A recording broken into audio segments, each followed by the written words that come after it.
chairman recognizes himself for 5 minutes. First of all, I want to say happy birthday to one of our greatest presidents, not the greatest president we ever had, Abraham Lincoln. Today's the 12th, right? Yeah, absolutely. And then also, we'll get this, I want to make sure I remember this.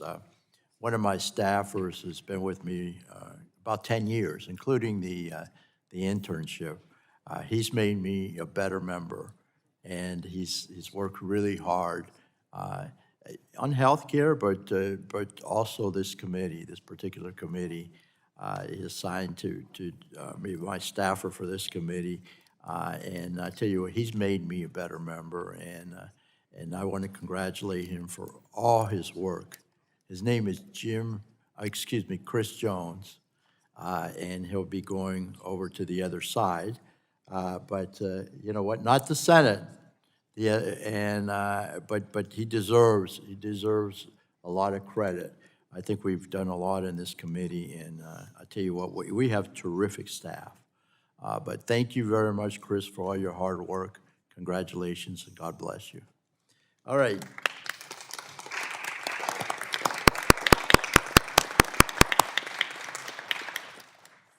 So good morning, everyone, and welcome to the first committee, the Commerce, Manufacturing, and Trade Subcommittee hearing of the 119th Congress. I'd like to express my sincere congratulations to my good friend, the chair, Mr. Guthrie, on his appointment to the powerful Energy and Commerce Committee, the oldest standing legislative committee in the House. I don't care what Ways and Means says. And the best darn committee in Congress, by far. I also want to thank the chair for putting his faith in me to lead this important subcommittee, which has broad jurisdiction over a great many important matters. This will be a busy Congress, and I'm excited to lay the groundwork to accomplish a robust legislative agenda.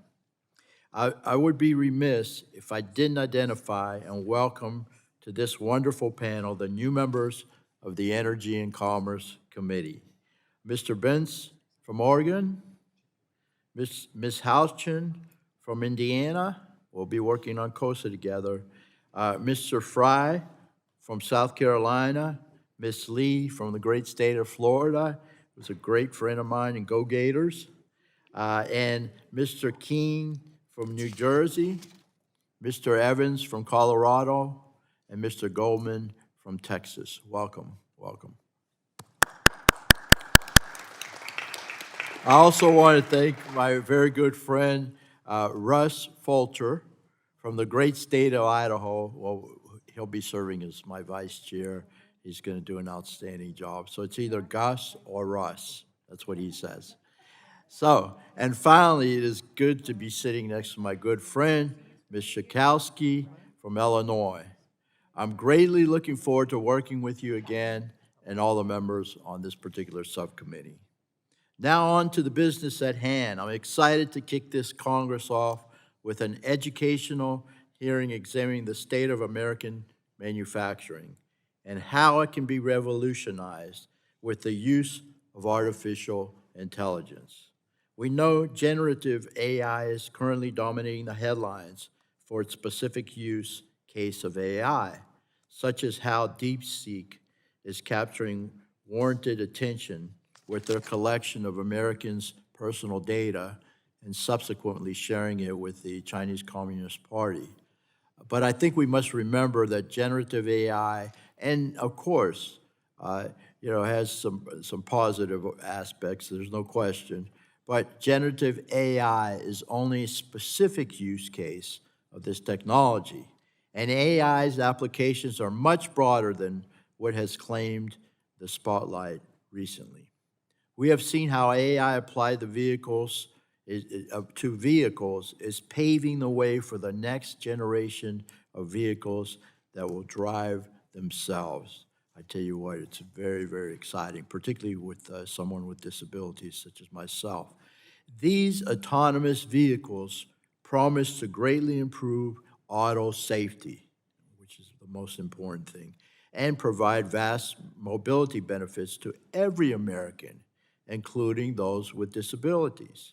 We have also seen how the technology holds the power to completely revolutionize American manufacturing and bolster our supply chain. By integrating AI and machine learning into supply chain systems, we can better predict constraints and find potential weak points which can be used to prevent shocks that disrupt entire industries. Our committee has led on supply chain mapping and monitoring legislation before and empowering companies to deploy emerging technologies like AI to better understand our supply chains.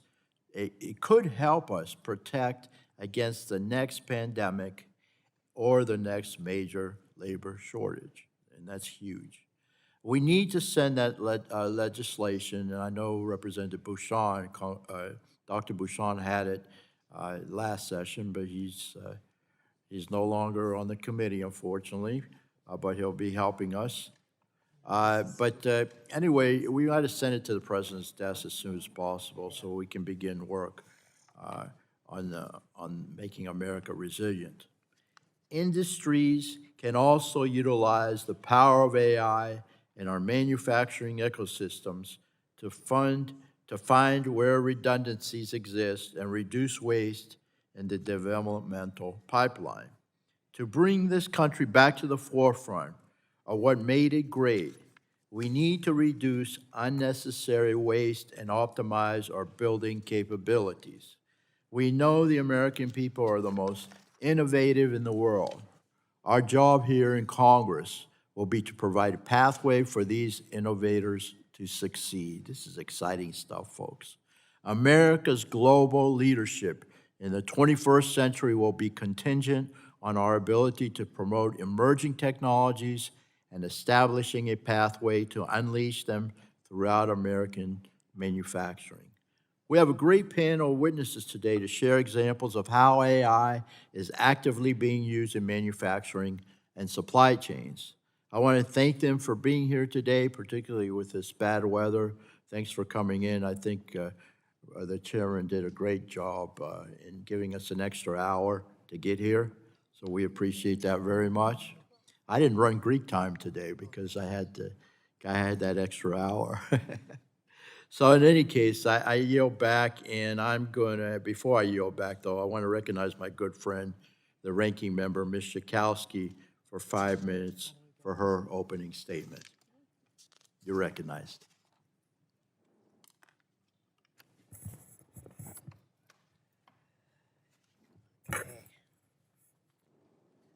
Thank you so much, Mr. Chairman. And I just want to really welcome you back. I'm wearing my Valentine's Day wonderful. for you. Very Yeah, nice. for you. Yeah. Appreciate that. And I just wanted to say that we have been working on this committee for 12 years. We have really been partners here, and I want to say just at the beginning, we have a lot of wonderful things that we have done for consumers. We have made life better for many children by protecting them, and we almost made it to the Ticket Act, and so there are still things that are left undone that we want to do, and I know that we want to work on them together. So we are focusing today on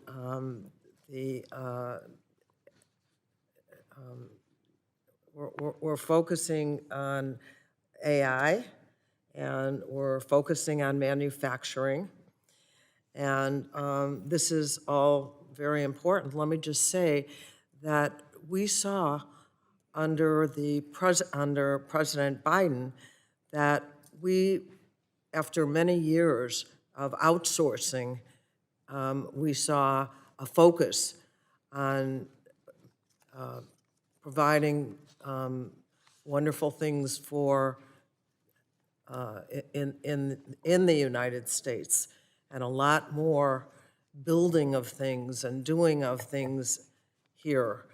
But, we have a long way to go to make sure that all the manufacturing is brought to the United States of America. And I wanted to talk a little bit about AI. We have not done in this subcommittee a lot of work on holding tech accountable. And we made it partway to protect privacy. We have talked a lot about caring for children and protecting their privacy. But actually, when it comes to the dramatic improvements or increases, you would say, for tech companies, we really haven't done enough to count on them. And what's really important, I believe, is that the tech companies right now have had a free rein from the beginning, and we have done so little to really make sure that consumers are considered all the time on what these tech companies are able to do. And I think we still are at the place that people feel that their most private information, their children's information is not reined in.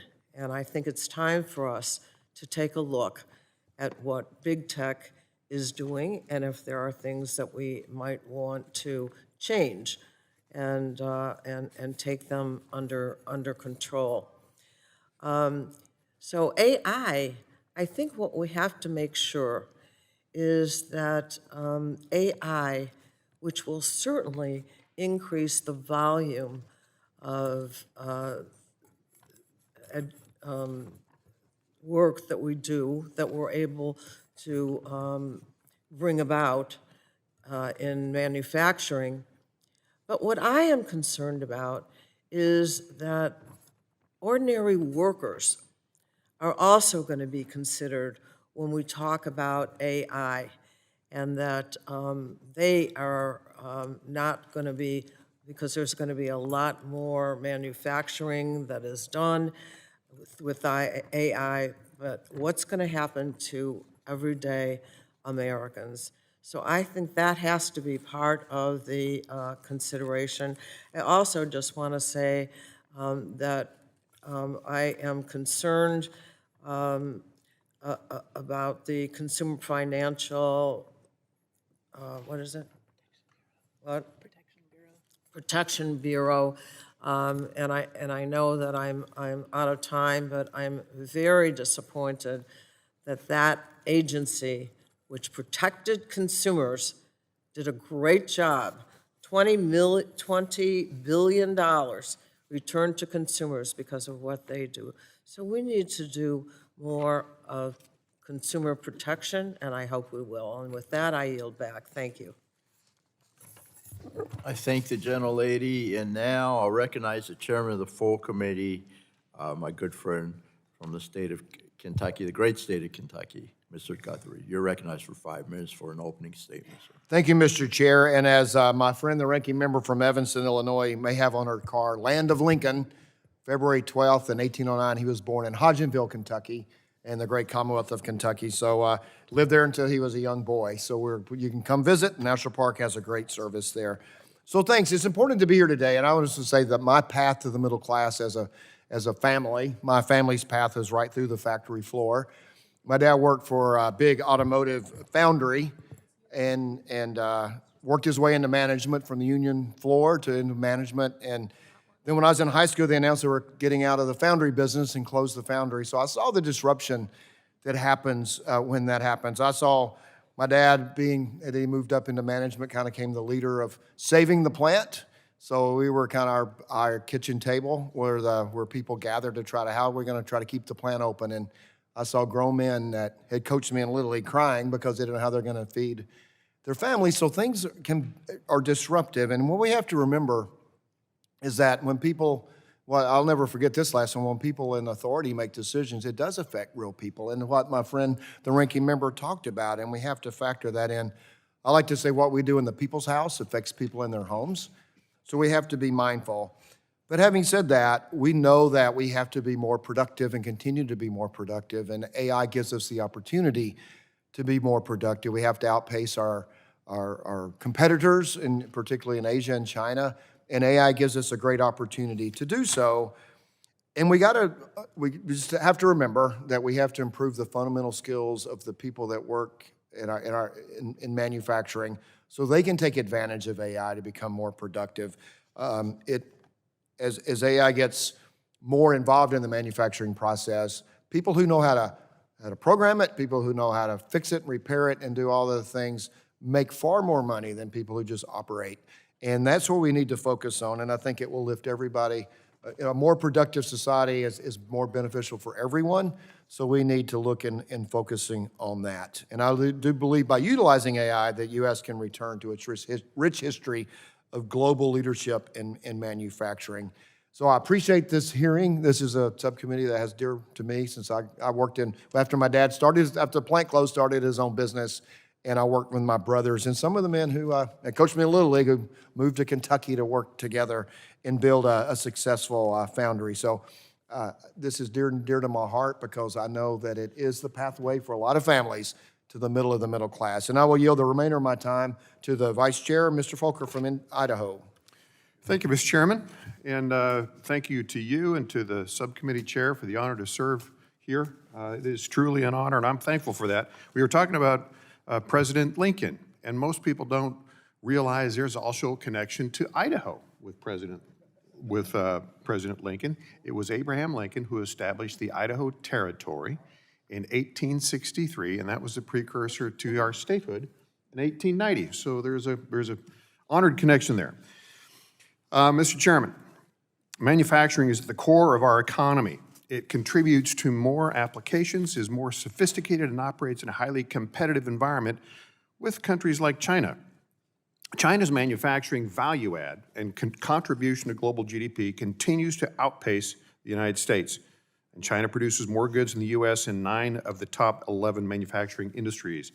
But the U.S. can outcompete and outperform China or any other country if we fully utilize our technologies, resources, and personnel.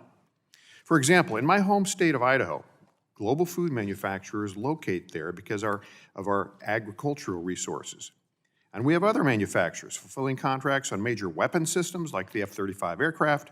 We have major semiconductor producers developing chips for the next generation of mobile, logic, and industrial computing needs. But in all these cases, innovation in production, identification of defects, ordering parts for machines before they fail, helping workers improve safety and productivity are all crucial. Speaking for myself, and I think for most of your other colleagues here, we need to learn how AI can help improve the production process, empowering the line worker to catch defects, innovate processes, and improve safety. We need to know how AI can help predict machine failures better, to prevent production interruptions. We need to understand how to provide for data sharing for these needs while ensuring privacy among our end users. And finally, we need to find ways for the federal government to properly optimize its position to enable manufacturers to recruit, train, and reskill new and existing people. That's our challenge, but it needs to be in the appropriate fashion. Thank you, and I yield back. I thank the Vice Chairman. I look forward to working with you, sir. Next week, I have the ranking member of the full committee, Mr. Pallone, good friend of mine, from the great state of New Jersey. You're recognized for 5 minutes for your opening statement, sir. Thank you, Mr. Chairman. I want to thank the witnesses for taking the time to testify this morning. But to the Republican majority, I want to express extreme frustration that we are not addressing the fact that the Trump administration has given billionaire Elon Musk and his young anonymous henchmen unfettered access to government systems containing vast amounts of incredibly sensitive personal data about all Americans. Musk and his team have access to all the data at the Department of Health and Human Services and the Centers for Medicare and Medicaid Services, and that means that they can access and may be able to delete, modify, and transfer for their own purposes detailed healthcare information about tens of millions of Americans, including virtually all of our nation's seniors. And they also have access to Treasury Department data that includes Social Security numbers, tax returns, payment information, all tied to names, addresses, phone numbers, and email addresses. And for decades, we've had strong privacy and data protection laws in place that govern access to these government records to protect Americans' privacy and the security of their personal information. But with the full support of President Trump and House Republicans, Musk and his minions have ignored those protections, and civil servants attempting to protect America's data from Musk's unauthorized access have been fired. If a foreign adversary or a domestic hacking group got access to any one of these government systems containing American sensitive personal information, we would consider it a major data breach, a privacy disaster, and a consequential national security incident. And states' attorney generals, public interest organizations, and the courts are doing their part to put a stop to the Trump administration's decision to hand over Americans' most sensitive data to the richest man in the world and his cronies. But Congress and this subcommittee in particular should be using all of the tools at our disposal to protect Americans' privacy. Unfortunately, instead of expressing outrage or holding hearings and demanding accountability from us stealing Americans' personal information, my Republican colleagues have chosen silence. And so I urge my Republican colleagues to raise their voices to protect Americans' personal health and financial data and all of the other sensitive personal data that is now in the hands of Elon Musk and his henchmen. Now, turning to today's hearing, Mr. Chairman, a strong and technologically advanced manufacturing base creates a healthy economy that uplifts hardworking middle-class Americans, lowers the cost of American-made goods, and bolsters our national security and promotes global leadership. And yet, in just the first few weeks of the Trump administration, Republicans have turned their back on American families by attempting to illegally steal resources being put to work to grow and modernize the manufacturing sector. The CHIPS and Science Act made a transformative $52 billion investment to develop the advanced infrastructure and workforce needed to build critical semiconductors here in America. And this will reduce the cost of American-made semiconductors and end our dangerous dependence on foreign manufacturers. The Inflation Reduction Act recharged our domestic energy sector by providing $369 billion to lower energy bills for American families and grow our economy so we can lead the global clean energy transition. And Republicans say they want to foster innovation and beat China, support American workers, and lower costs. Yet they are choosing to look the other way as President Trump steals money from the American people, businesses, and communities. American companies are being put at a disadvantage by President Trump's constant chaos.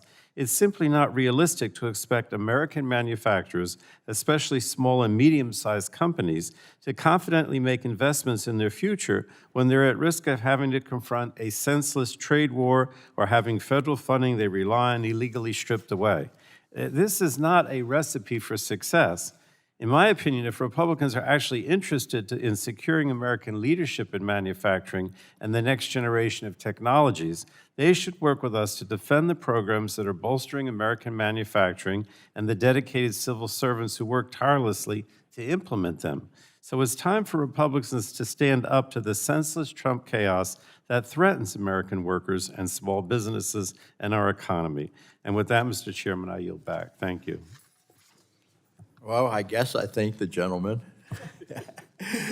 Thank you very much. The honeymoon is over. But I will say this, I think respectfully, because he's a great guy and a good friend, I think the president's doing exactly what he said he was going to do. And so far, so good. So anyway, let's get on to it. Our witnesses today are Mr. Jason Oxman, President and CEO of Information Technology Industry Council. And we have Dr. Elizabeth B. Reynolds, the professor of practice at MIT. And then we have Mr. Jeff Kinder, Executive Vice President, Product Development and Manufacturing Solutions, Autodesk. Ms. Barbara Humpton, President and CEO of Siemens Corporation. I want to welcome all of you. And thank you very much for your patience this morning. And this is going to be a great hearing. We're going to learn so much. So I want to recognize Mr. Oxman. You recognize, sir, for 5 minutes, please. Thank you, Chairman Bilirakis and Ranking Member Schakowsky. It's an honor to be here with you at the first hearing of the 119th of this subcommittee. I'm Jason Oxman, President and CEO of the Information Technology Industry Council, or ITI. Thank you for inviting me to testify today in a period of remarkable and dynamic change in the U.S. economy and in global competition for artificial intelligence. Technology is key to our nation's continued growth, and manufacturing is the economic lifeblood of the communities that this subcommittee's members represent, and manufacturing increasingly is powered by artificial intelligence. AI, as with all technology, requires digital innovation, but it also requires hardware, networks, infrastructure, energy. In other words, AI requires manufacturing innovation.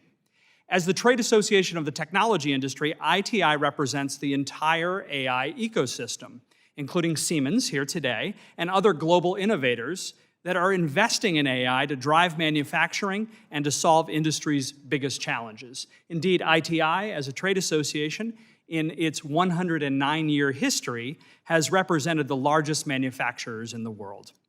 Now today, ITI member companies manufacture and build the digital infrastructure that powers the AI economy, including AI models and software, memory, semiconductors, networking equipment and servers, cooling systems, infrastructure, power, data centers, and much more.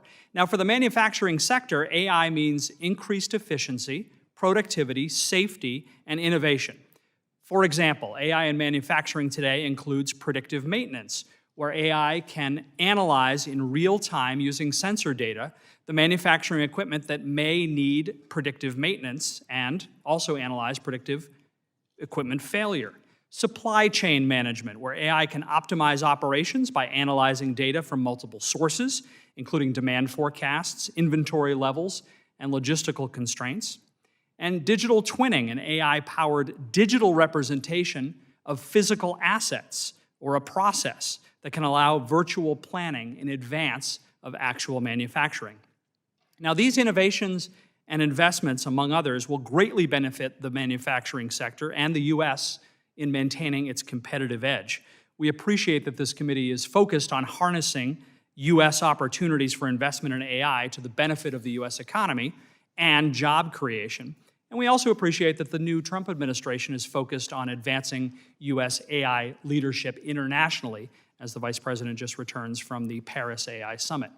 Now, reaching these clear goals will require close collaboration between the private sector and government.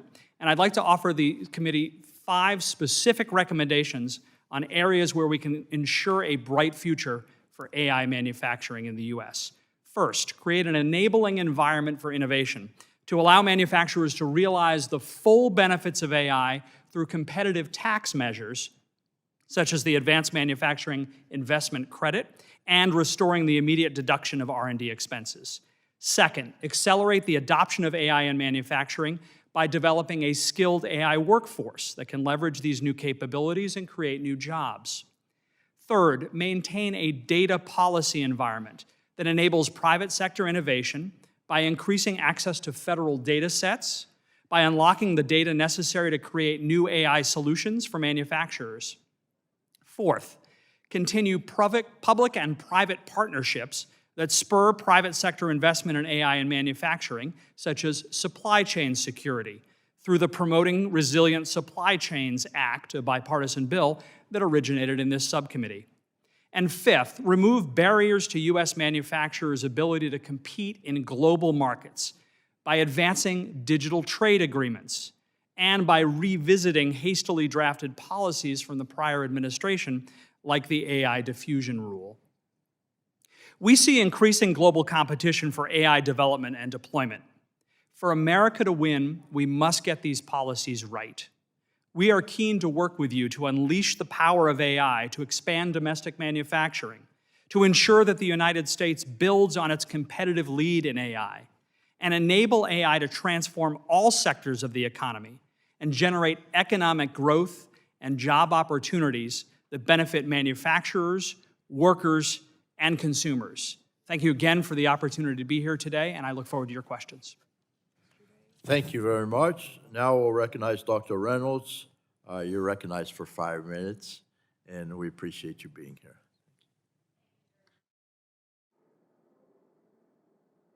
Yep, sorry.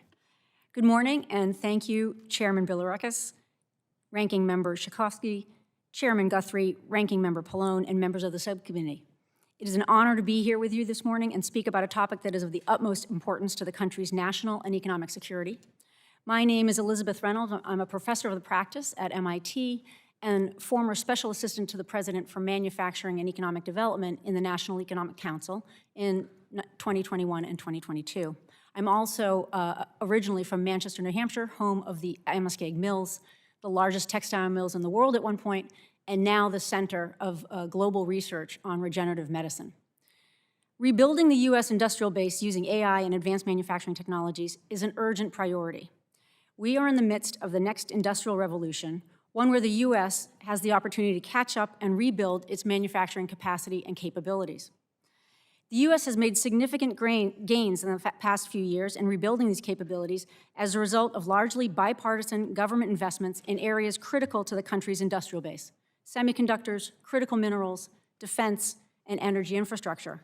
Recent legislation has led to several positive developments: a tripling of manufacturing construction spending since 2021, $450 billion of private sector investments in semiconductor production across over 40 facilities, over $80 billion of private sector investment in clean energy-related production across over 200 manufacturing facilities, including over $5 billion invested in each of Georgia, Michigan, Tennessee, North Carolina, and Ohio.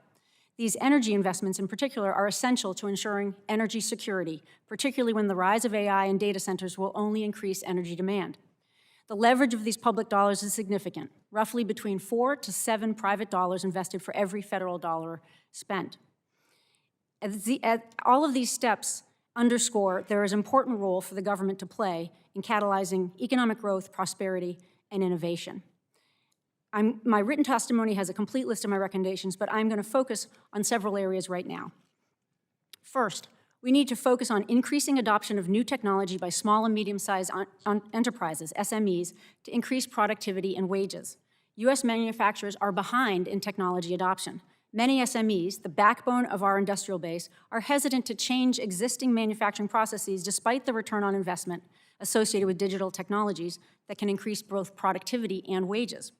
Several steps could be taken to encourage adoption of AI and advanced manufacturing, including providing federal matching funds to state-led programs that offer incentives, like programs in Indiana, Massachusetts, and Michigan, incenting large manufacturers that have contracts with the federal government to support AI adoption and digitalization in their suppliers, and modernizing the Manufacturing Extension Partnership to work with SMEs to focus on promoting lean principles while also supporting digitalization.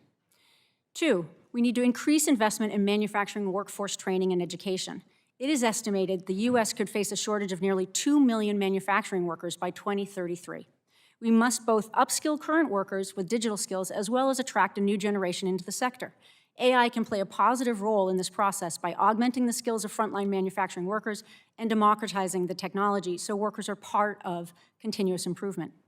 The process can lead to improving manufacturing wages, which today, on average, are less than the average all-industry hourly wages for non-supervisory workers. Several steps also can be taken here, including creating robust pre-apprenticeship and apprenticeship programs, identifying the most successful training programs in the country, encouraging four-year institutions of higher education to partner with community colleges to advance digital skills, and increasing the number of women working in manufacturing, who currently represent about 30% of the manufacturing workforce. 3, we need to accelerate innovation and scale up. The U.S. is the envy of the world and is renowned as the startup nation. But we must now become the scale-up nation. Because of their often large capital requirements and longer time horizons, manufacturing startups have challenges attracting growth capital from investors who prefer asset-light investments. We must develop financing models that are helping with the missing middle capital gaps. This could include federal procurement, such as advanced market commitments, providing tax incentives for startups that are building their first manufacturing facility, exploring the role of a federal industrial finance corporation that could operate like the Development Finance Corporation, and expanding the role of Manufacturing USA institutes. Fourth, we must invest in the research and development and deployment of advanced manufacturing technologies. Historically, U.S. federal R&D institutions have underinvested in advanced manufacturing processes. Additional RD&D funding is required in emerging advanced manufacturing technologies to help the U.S. stay ahead in such areas as biomanufacturing, quantum, energy, defense, critical minerals, robotics, and additive manufacturing. Through investments in scientific and engineering breakthroughs, the U.S. can leapfrog current standard manufacturing processes and lead the world in advanced manufacturing. In conclusion, I'll thank the committee for the opportunity to speak, and I hope that my remarks have underscored the importance of U.S. advanced manufacturing agenda to the country and the urgency with which we must address these issues. Thank you. Thank you, Doctor. Appreciate it very much. Now, Mr. Kinder, you're recognized for 5 minutes for your opening statement. Thank you, Chairman Bilirakis and Ranking Member Schakowsky, for holding a hearing on this important, timely topic and inviting me to testify today. My name is Jeff Kinder, and I oversee design and manufacturing at Autodesk. Autodesk is an American company with design and make software spanning product design and manufacturing, architecture, engineering and construction, and media and entertainment. I'm also proud to have grown up in Indiana, the state where President Lincoln, by the way, spent his formative teenage years. I grew up in a family of factory workers. I studied engineering in college on an ROTC scholarship and then became an officer in the U.S. Navy. Following my service, I went on to lead digital transformations for several technology companies. This is a dynamic time in the manufacturing industry. We've faced supply chain disruptions, skilled labor shortages, inflation, and a changing geopolitical and economic landscape. Yet, the demand for products isn't slowing down. Autodesk believes the U.S. is poised for growth in manufacturing. Reshoring initiatives and a reimagining of supply chains have led to a surge in new factory starts. But the manufacturing industry has a capacity challenge to meet this growth opportunity. To increase our capacity, to innovate and to compete on a global scale, we need new technologies, such as AI. Manufacturers are ready, and it's in our national interest to help them. And while cutting-edge technologies have historically advantaged larger manufacturers, we are democratizing access by offering manufacturers of all sizes the same advanced capabilities at a fraction of the cost. We believe empowering small and medium-sized manufacturers with technology like AI is key to unleashing a renaissance in American manufacturing. Autodesk began investing in AI research more than 10 years ago. We are the world's leading publisher of peer-reviewed original research on AI models trained for computer-aided design. And we're focused on developing pragmatic AI capabilities that help product designers and manufacturers do their work more productively. We have 3 primary areas of focus with AI. First, augmenting creative exploration. Take, for example, our work with Stewart-Haas Racing Team. Using AI-enabled design, Stewart-Haas were able to reduce the weight in the brake pedal of Cole Custer's number 41 Mustang, resulting in a reduction of a pedal that was 32% lighter and 50% stiffer, reducing weight without sacrificing safety. Our second area of focus is reducing repetitive and tedious tasks. Manufacturers design products in 3D, but they still need to translate those to 2D for documentation. Skilled engineers spend as much as 40% of their time doing this manually. Now, with the click of a button, Autodesk AI creates those 2D drawings automatically, freeing up time for more creative and more productive work. Our third area of focus is accelerating time to production. Computer numerical control, or CNC machines, are automated manufacturing machines that perform precise and complex operations. Programming code for these machines can take hours or even days. By using AI to generate machining strategies, we save manufacturers hundreds of production hours a year. Autodesk is also dedicated to equipping educators, students, and workers with the tools and curricula they need to learn the manufacturing skills of the future.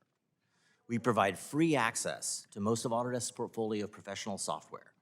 We also partner with institutions like the University of Florida, where we are establishing the world's first ever industrialized construction program, bringing manufacturing methods to construction.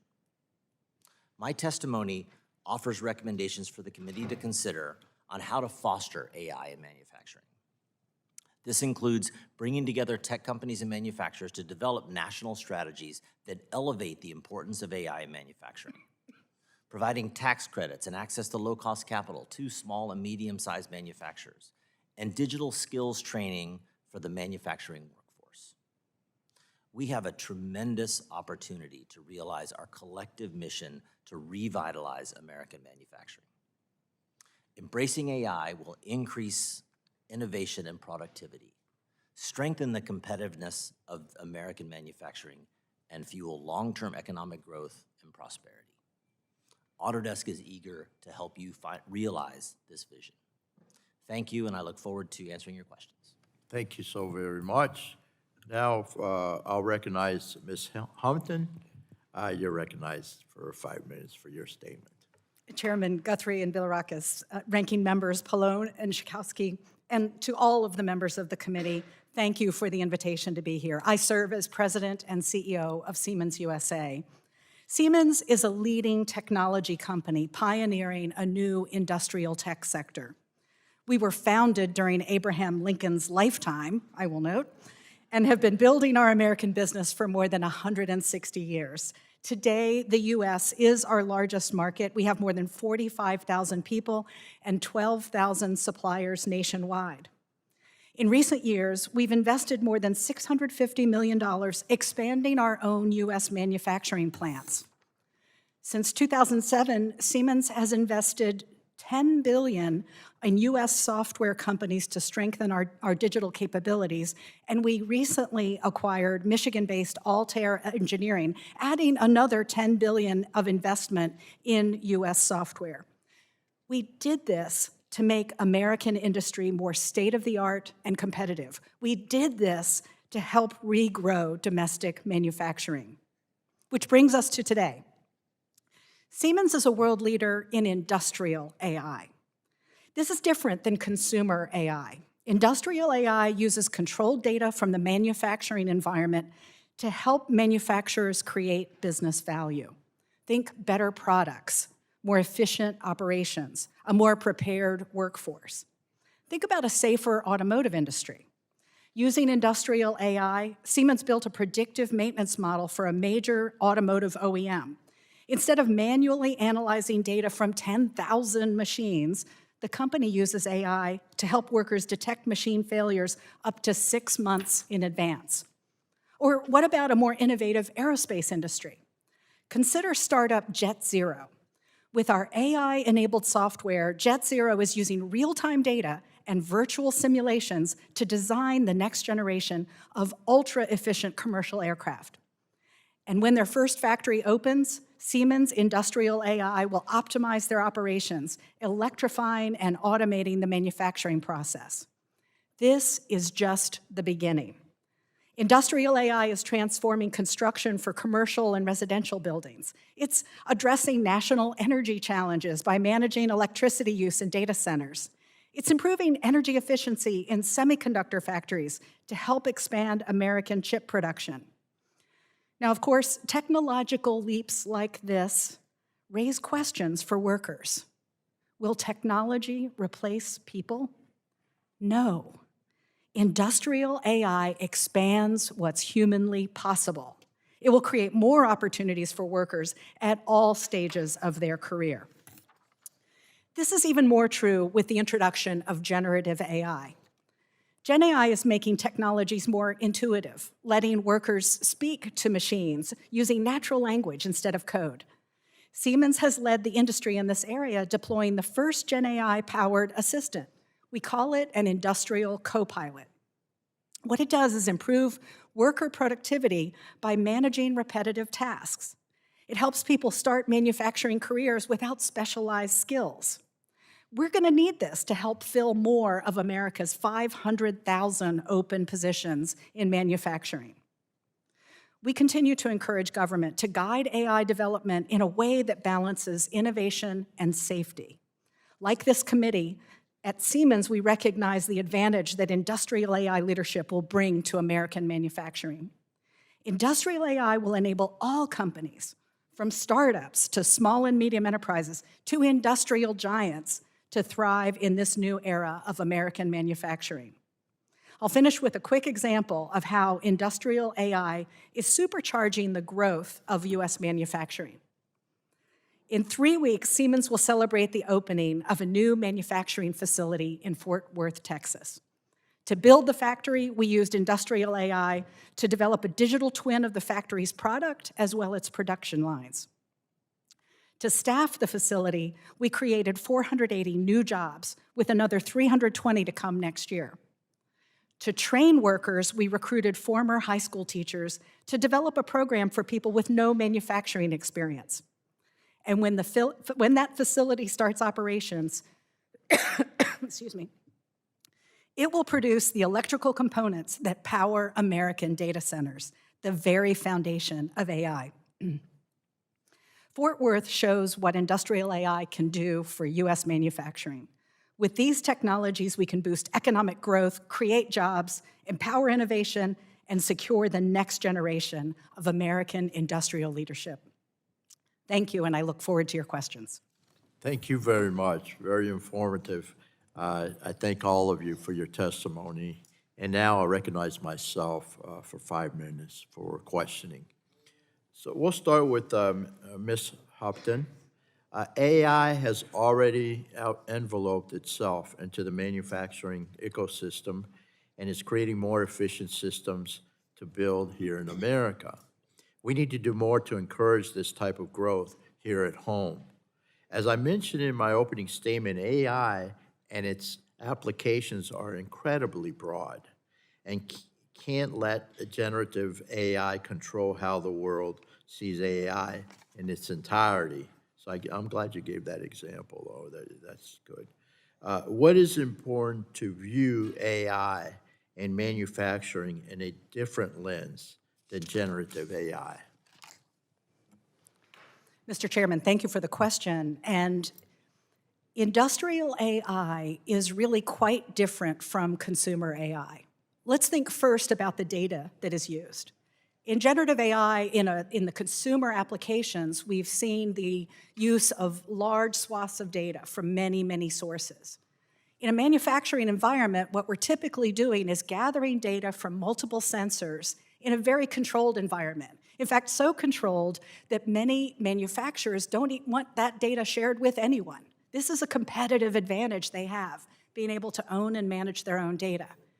That's why they trust a company like ours. They trust Siemens to build the AI tools that will operate in a secure environment using what we've learned over decades with machine learning, with deep neural networks, to be able to take advantage of that data and draw conclusions that would literally be impossible for any one of us to do if we were standing on that floor. I mentioned the automotive manufacturer. Imagine the question of, how do we assure the quality of doors as they're coming off a production line? Well, it's really difficult to do with the human eye, but with a sensor and machine learning, we're able to define perfect. What does perfect look like? And then compare every door that's produced to that standard, identifying defects earlier and taking action to correct the manufacturing process. The difference with industrial AI is the data it operates on, the environment in which it's used, and the tools that are applied. Trust will be the foundation of our future work in this area. Thank you very much. Excellent. Mr. Oxman, the National Association of Manufacturers found that after deploying AI in their manufacturing operations, 72% reported reduced costs, improved operational efficiency.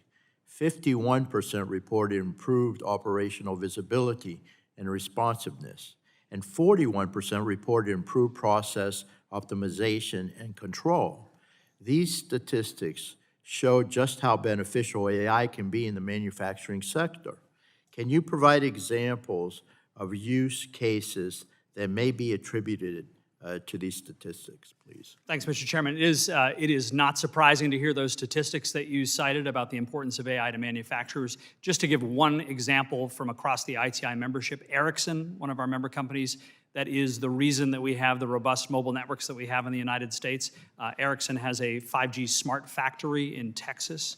And what they've done with that smart factory, to your point about the importance of AI-enabled manufacturing, is they use advanced analytics for machine learning, and they do predictive maintenance, as Ms. Humpton was talking about. They deploy autonomous robots to help with the manufacturing process, particularly areas that would be too dangerous for human beings. They do process automation. They do demand prediction, so a huge number of what I'll call intelligent automation tools that are made possible by AI. They don't replace humans, but they take areas where human error could be dangerous or could be inefficient, and they make humans better in their deployment. And the stats are remarkable. 120% improvement in output per employee and a 65% reduction in manual material handling at that Ericsson USA 5G smart factory in Texas. Thank you very much. Mr. Kinder, whenever we talk about the greater adoption of sophisticated technologies, I think it is equally critical to talk about protecting these systems. Can you walk us through how Autodesk addresses this question of cybersecurity for AI manufacturing? Sure, thank you for your question, Chairman. Cybersecurity is paramount, and as a company, we prioritize this, and we work continually to evolve our processes to mitigate any vulnerabilities. Our approach is, and our Chief Trust Officer is fond of saying this, build secure, run secure, and stay secure. And that's integral to engendering customer trust. And what we mean is build secure is using secure methods in software development right from the beginning. Run secure is implementing security controls across the platform like identity and access management, encryption, and stay secure is continually assessing the products for vulnerabilities and any compromises. Thank you very much, and I'll yield back the rest of my time. I don't have any left. But in any case, we'll have the ranking member. You're recognized for your questioning, 5 minutes of questioning, please. Thank you, Mr. Chairman. I have two questions for you, Dr. Reynolds. One is, yesterday I met with a manufacturing company, but they also are engaged in getting young people more engaged in manufacturing. So I asked them, so how many of those students that are signing up and want to do this, how many are women? And they said, well, I know there's at least 13% or something. It was a low number. And you had mentioned trying to engage more women in manufacturing. I'm just wondering if just the name manufacturing sounds like a guy. And how can we get more? Certainly there's a lot of room for women. What are you doing to make that happen? Thank you very much for that question. And it's very important, particularly given the shortage of workers we've just been talking about. Half a million currently and close to 2 million within 10 years. We need to bring everybody into the manufacturing workforce, including women, who represent about 30% of the workforce today, underrepresented given that they're 46% of the total workforce in the country. So I think there are a number of things that we could be doing. First point is to say that the kind of manufacturing we're talking about now with AI and automation and all of the type of developments we're talking about really should change the view of manufacturing in this country. Historically, we think of it as dirty, dull, physically laborious. That's completely gone now in the 21st century. And I think that will be helpful in terms of attracting the next generation into manufacturing, particularly also new technology. This next generation is much more interested in working with advanced technologies than working with older industrial systems. Right now, we know that women who are working in manufacturing earn, on average, 16% more than the median income for women nationally. So this is attractive from a wage point of view. It may be less attractive from a flexibility point of view, and that's one area that I think we could hopefully see manufacturers work toward attracting more women into the field, is whether, given childcare responsibilities, et cetera, can we see more flexibility in the work week? But we really need to get the next generation in, particularly starting in high school. I hope so. I wanted to also mention, I'm concerned about manufacturing jobs and wondering how AI is going to fit into this. Is there some reason to worry for everyday workers that their jobs will begin to disappear because of AI? It's a different way to get the technology out. So I think it's always important to look at the impact of technology on work and on workers, because we know that technology has had an effect on increasing inequality in this country and hollowing out a lot of our middle-class jobs because it replaces workers. The important way to address that is when we use technology to enhance and augment workers.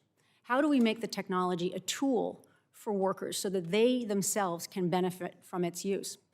That has often been tracked by the level of education that jobs have and the level of routine operations that we have in jobs. The important opportunity with AI is that while it may reduce waste and get rid of some of the automated work that is quite tedious, it does have a chance to really augment the skills of our workers, and particularly lower skilled, lower educated workers who can use AI, as described earlier, as a co-pilot, where it is actually helping guide workers who don't necessarily have the skills. And this is the opportunity for digitalizing our workforce. And I think we have to look and work very hard to make sure that AI is the tool and provides the opportunity right now for bringing workers who have actually perhaps less education and less skills into career paths and into promising, well-paying jobs. Thank you for that, because I think it's really important that we consider that not only really highly educated people, but the many people who are right now involved in AI, in technology, that there's going to be a place for them, and not just for the most educated and and turns out the wealthiest either. So thank you, and I yield back. I thank the gentlelady. Now recognize the vice chair of the full committee, actually Vice Chairman Fulcher. Thank you. You're recognized for 5 minutes. Thank you, Mr. Chairman. Ms. Humpton, most of my private sector life was in the semiconductor industry with Micron Technology. And at the time, I'm dating myself here, but Siemens AG was a competitor in the memory component, DRAM business. And so I know that's not your focus. I'm not even sure that they're in that anymore because it was years ago. But you were talking about your involvement with generative AI. And I've been out of this for a while, and you mentioned about the potential to the use of these co-pilots and speaking to machines and whatnot. Where is this going to go? I mean, is this are we talking about when you're speaking to machines? Is this like mirroring human interaction? Just talk a little bit more about this. Where is this going? Thank you so much, Vice Chairman. And I want to first comment, we did sell the semiconductor business. It became Infineon. Yeah. But today we have a fantastic EDA component. So we're using exactly these technologies to help semiconductor manufacturers work their design and plan out their factories. So it's an exciting time for the semiconductor industry. But the question you ask really ties to the conversation we've just had about workforce. Where is this going?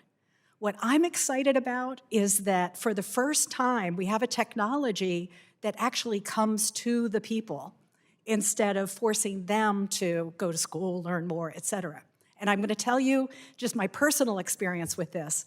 I went to a recent tech show, and my team was there showing what they're doing with industrial AI. And they said, for instance, the programming of robots for a factory floor. They said this would typically be done by an individual who would get on a bicycle and ride along the floor because you had to go to each machine, you had to know the programming language. Instead, I stood in front of a laptop and texted in, please sort the following items by size. The computer generated the code, and the machinery was then commanded to do the sorting. The team looked at me and said, by the way, do you enjoy writing comments for the code that you have to write? It's just it's drudgery. And I said, oh, I hate that. They said, well, press this button.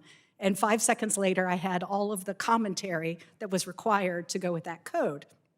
I'm telling you, this is going to be such a cool era because, yes, we can bring young people in. If you can play a video game, you'll be able to. So is verbal interaction next?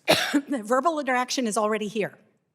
Verbal interaction is already here. I encourage anyone who'd like to visit us at the Hanover Fair that's coming up next month. We'll be demonstrating much of this technology right here, right now. So I think we have the opportunity to see it and be able to envision the future today. Thank you for that. Mr. Oxman, I didn't know about the word reskilling until I was going through some of this testimony. And I'd like to flesh out your thoughts on the reskilling component here. We've got a lot of middle-aged workers. We've got older workers.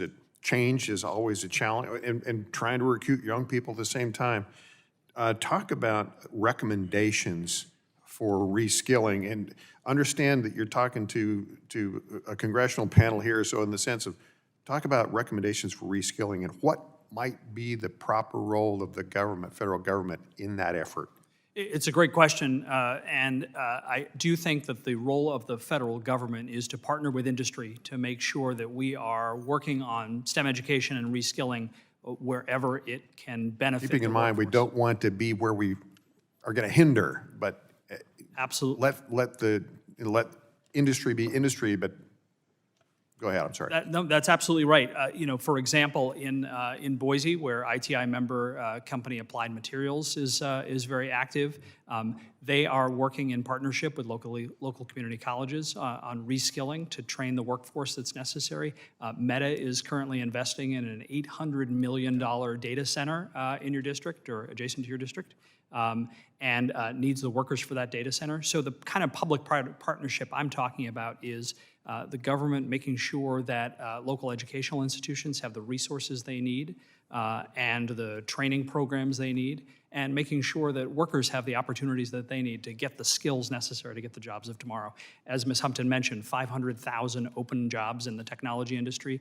We need to find those workers with the skills that they have and fill those positions. Great, thank you for that. Mr. Chairman, I do have a question for Mr. Kinder on interoperability standards, but I know I'm out of time, so Mr. Kinder, briefly, please. It sounds like, when you're talking interoperability standards, it sounds like you're talking about the sharing of data, having the ability to adapt new technologies to improve productivity in the overall manufacturing process.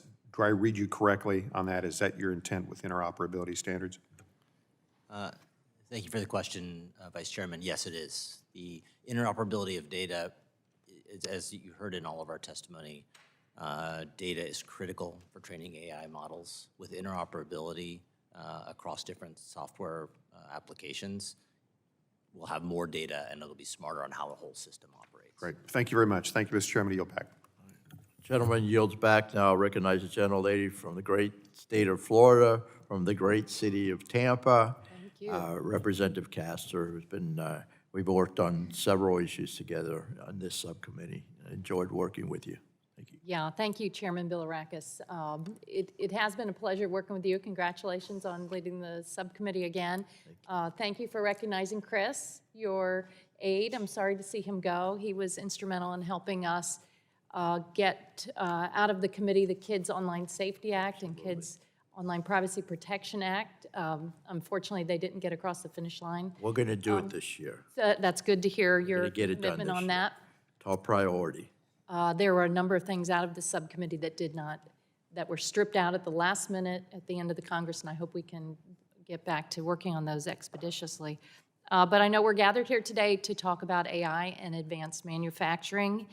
And it just seems like it's vital that we continue to build on the success of the past few years. And Dr. Reynolds highlights a lot of the progress in her testimony. She says, the U.S. has made significant strides in the past few years to rebuild these capabilities with largely bipartisan support in semiconductors, critical minerals, defense, and energy infrastructure, and that the bipartisan infrastructure law, the CHIPS and Science Act, the Inflation Reduction Act, has led to manufacturing, construction spending having been tripled since 2021, $450 billion of private sector investment in semiconductor production over 40 facilities, approximately $80 billion of private sector investment in clean energy across 200 manufacturing facilities, particularly batteries, a crucial area for U.S. leadership in the future, and investments going to all sorts of states. I wish there were more in Florida, but a lot of it are going into the battery belt in the Midwest, and so that's so important to see because of the drain in jobs and offshoring of jobs over the past decades. But this hearing does seem like a big disconnect today because right at the outset of the new Trump administration, they threw a wrench into so much of the progress that we've been making. They illegally shut down loans and grants that, I focus a lot on the Department of Energy. The executive orders and the halt on grants and loans have thrown a lot of the manufacturing sector into chaos. Just yesterday, I had a critical mineral developer in my office. They cannot get answers from the Department of Energy because of the halt in payments. We've had a federal court say, you must continue to disperse these monies. So we're seeing layoffs, business capital pulling back already. So, Dr. Reynolds, are you hearing these same stories here just over the past few weeks? Thank you for that question and for raising what is a very concerning situation right now in the country. As you said, we've had significant investment, looking at over $1 trillion over the next decade across physical infrastructure, across our digital infrastructure, if you will, and with our energy infrastructure. But these latest steps by the current administration are very concerning. I think first and foremost because what we have are contractual obligations with the backing of the federal government in many of these cases for funds that are expected to flow in many important projects. Right now, there are approximately over 400 clean energy projects that have been announced. They have not yet broken ground, but those plans are in motion, and those companies have been banking on a lot of that funding that is supposed to be coming. A lot of this is really about what we see today, but I think we have to also think about what is potentially lost if these investments do not flow as they have been intended and also passed by Congress. Right now, what some estimates are, certainly recently by Johns Hopkins, is that if the IRA pulls back on a lot of these investments, what we're going to see is foreign countries, including China, stepping in, and that U.S. companies and the U.S. as a whole are at risk of losing approximately $50 billion in annual lost exports, et cetera. So the stakes are enormous. We've already got tremendous momentum, and as you said, many states across the country who are benefiting from these investments, communities in benefiting as well as the workers. So I hope that we're going to see some common ground and an understanding that really we need to maintain some order and continue those investments as we passed them in the past. Thank you. I agree. I think China is cheering this on. Any wrench that is thrown into building up our advanced manufacturing and AI and progress is to the detriment of our people. Thank you. I yield back. Gentlelady yields back. Now I'll recognize my favorite pharmacist on the committee. I know Buddy's going to kill me for this. Just Anyway, I'm telling the truth. thanks, I Gus. recognize you for 5 minutes. Hey, thank you, Mr. Chairman, and thank you to the witnesses for being here. I don't have an Abraham Lincoln story, but Davy Crockett's from my district. FYI. So Stop it. Stop it. Well, let's just get back to the crux of this. Ms. Humpton, your company has a digital industries design and testing facility in my district that employs 202 Tennesseans. And my question to you is, when you train your employees to use AI, do you offer that training for advanced engineering staff or to all the employees? Thank you so much. And I'm going to tell you, you actually have 219 in Johnson City. Johnson City, well, dang, let me correct the record. This business is growing and thriving. And we have made the AI training within the Siemens Corporation available to all. We actually have a learning platform that uses AI so that an individual learner can come in, give a little bit of information about where they are with their knowledge base and have recommendations made. Now, we're going to take this one step further because what we recognize is that everyone needs to be able to learn these skills. So we're working now on a project to make this training available on a platform publicly, so that anyone who wants to get engaged would be able to understand the technologies we're implementing at Siemens and be able to get on that learning ladder themselves. Well, that's fantastic. You talked about predictive maintenance, and I thought that was very interesting, where you could, it helps manufacturers identify machines that might break down 6 months ahead of time. So can you give us a couple other examples for the committee where it shows this predictive maintenance and what role AI plays with that? Yes, I'm happy to describe this. This is really interesting. I mean, how do you know when something's going to break down? It's a little bit like the door example I gave before, that to the human eye, you may not notice a change in vibrations, a change in the noise that's being made by a machine. I think we all know that in any business, there are those savants, the experts who actually can smell it in the air when something is wrong. But we can't all be as smart as that individual. What we're able to do with our predictive maintenance tools is use sensors of all kinds, sound, sight, smell, et cetera, to give us those indicators of when something isn't performing as expected. That alerts people in the loop to figure out, is this something that we need to take action on now? You'll always need a human component. We absolutely do. Unless you come up with something on AI.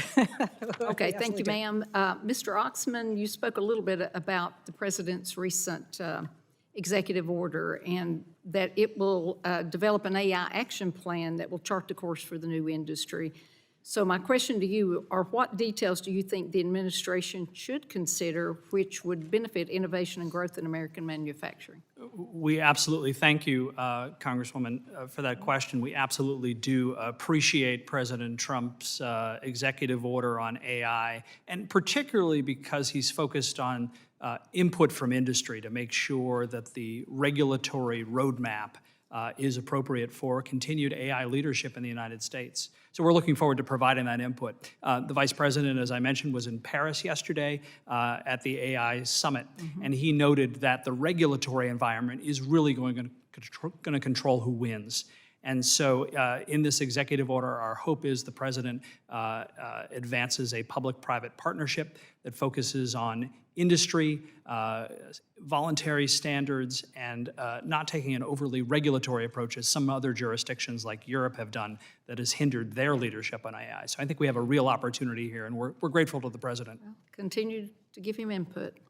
Mr. Kinder, you know, I'm a compounding pharmacist. Gus didn't tell you that, but that's what I am. And I understand how critical it is to strengthen the resilience of our domestic healthcare supply chains and stop the dependence on foreign adversaries. Can you share with me how AI technology is used in healthcare manufacturing, sir? Sure. Thank you for your question, Congresswoman. Pharmaceutical companies use Autodesk software to build their factories, to produce medicines, and to produce the packaging that the medicines they come in. Our tools help ensure that the entire supply chain stays connected and optimized. I can give you an example. One of our partners saved over $350 million annually by using a fully integrated digital twin model of their factories. And these twins help with renovations, with space and resource allocation and energy consumption. Okay. I just have one other question in 5 seconds. NASCAR. Okay, well, it's just a fun one, NASCAR. How in the heck did you get that lightweight brake past the specs? Because I have Bristol Motor Speedway in my district, and you got to go through a lot to make sure they meet the specs. So how did you get that through tech, is my question. Did you do that before, or did you even do that? Do they even know about this brake? I don't think it's a secret. Okay, just checking, But because he won the championship. It did pass the weight test for the. Okay, the car. I'm just checking. You know, we got to keep it above board now, okay? Thank you, sir. I'll yield back, Mr. Chairman. All right, very good. I recognize my good friend Darren Soto from the great state of Florida. You're recognized for 5 minutes for your questioning. Thank you, Mr. Chairman, and congratulations on your new granddaughter. We're so happy to see that amazing addition. You know, it wasn't that long ago we saw a chip shortage because of the pandemic, and it raised the prices of vehicles, of appliances, of computers, and many Americans found out chips are in everything nowadays. And so we came together to pass the CHIPS Act, all the Democrats and some of the Republicans. We appreciate their support in that. And it's been a big help for Florida's 9th Congressional District. We're home to the biggest CHIPS Act project in the state at Neo City, near St. Cloud and Kissimmee. And we just welcomed our next fabricator, Elspeth, which is going to be working on capacitors that work directly on lowering energy for AI technology. We also saw the Inflation Reduction Act be a huge help for Central Florida. Green Garden Village, where we're going to be making solar panels as well as EV charging stations. We're going to see the largest solar plant in North America in South Osceola County, thanks to Florida Power and Light. The largest fast charging station, thanks to Tesla, going to Yeehaw Junction in the south part of my district, and the first used electric vehicle dealership, also by Tesla. We've seen, because of the CHIPS Act and because of the IRA, factory construction has surged, and manufacturing capacity is expanding, both in Florida and across the nation. Many of you may be surprised to know that Florida has the second most electric vehicles of any state in the nation, even though we're the third most populous state. So just after California. Just another interesting example from the Sunshine State. And so we're concerned that President Trump, with his freeze order, could stop some of these projects from going through, whether it's the CHIPS Act, whether it is projects under the Inflation Reduction Act. And then what's this going to do? It's going to raise costs, and it's going to raise pollution, and it's going to limit our competitiveness at a time when China and so many other countries are trying to advance these issues.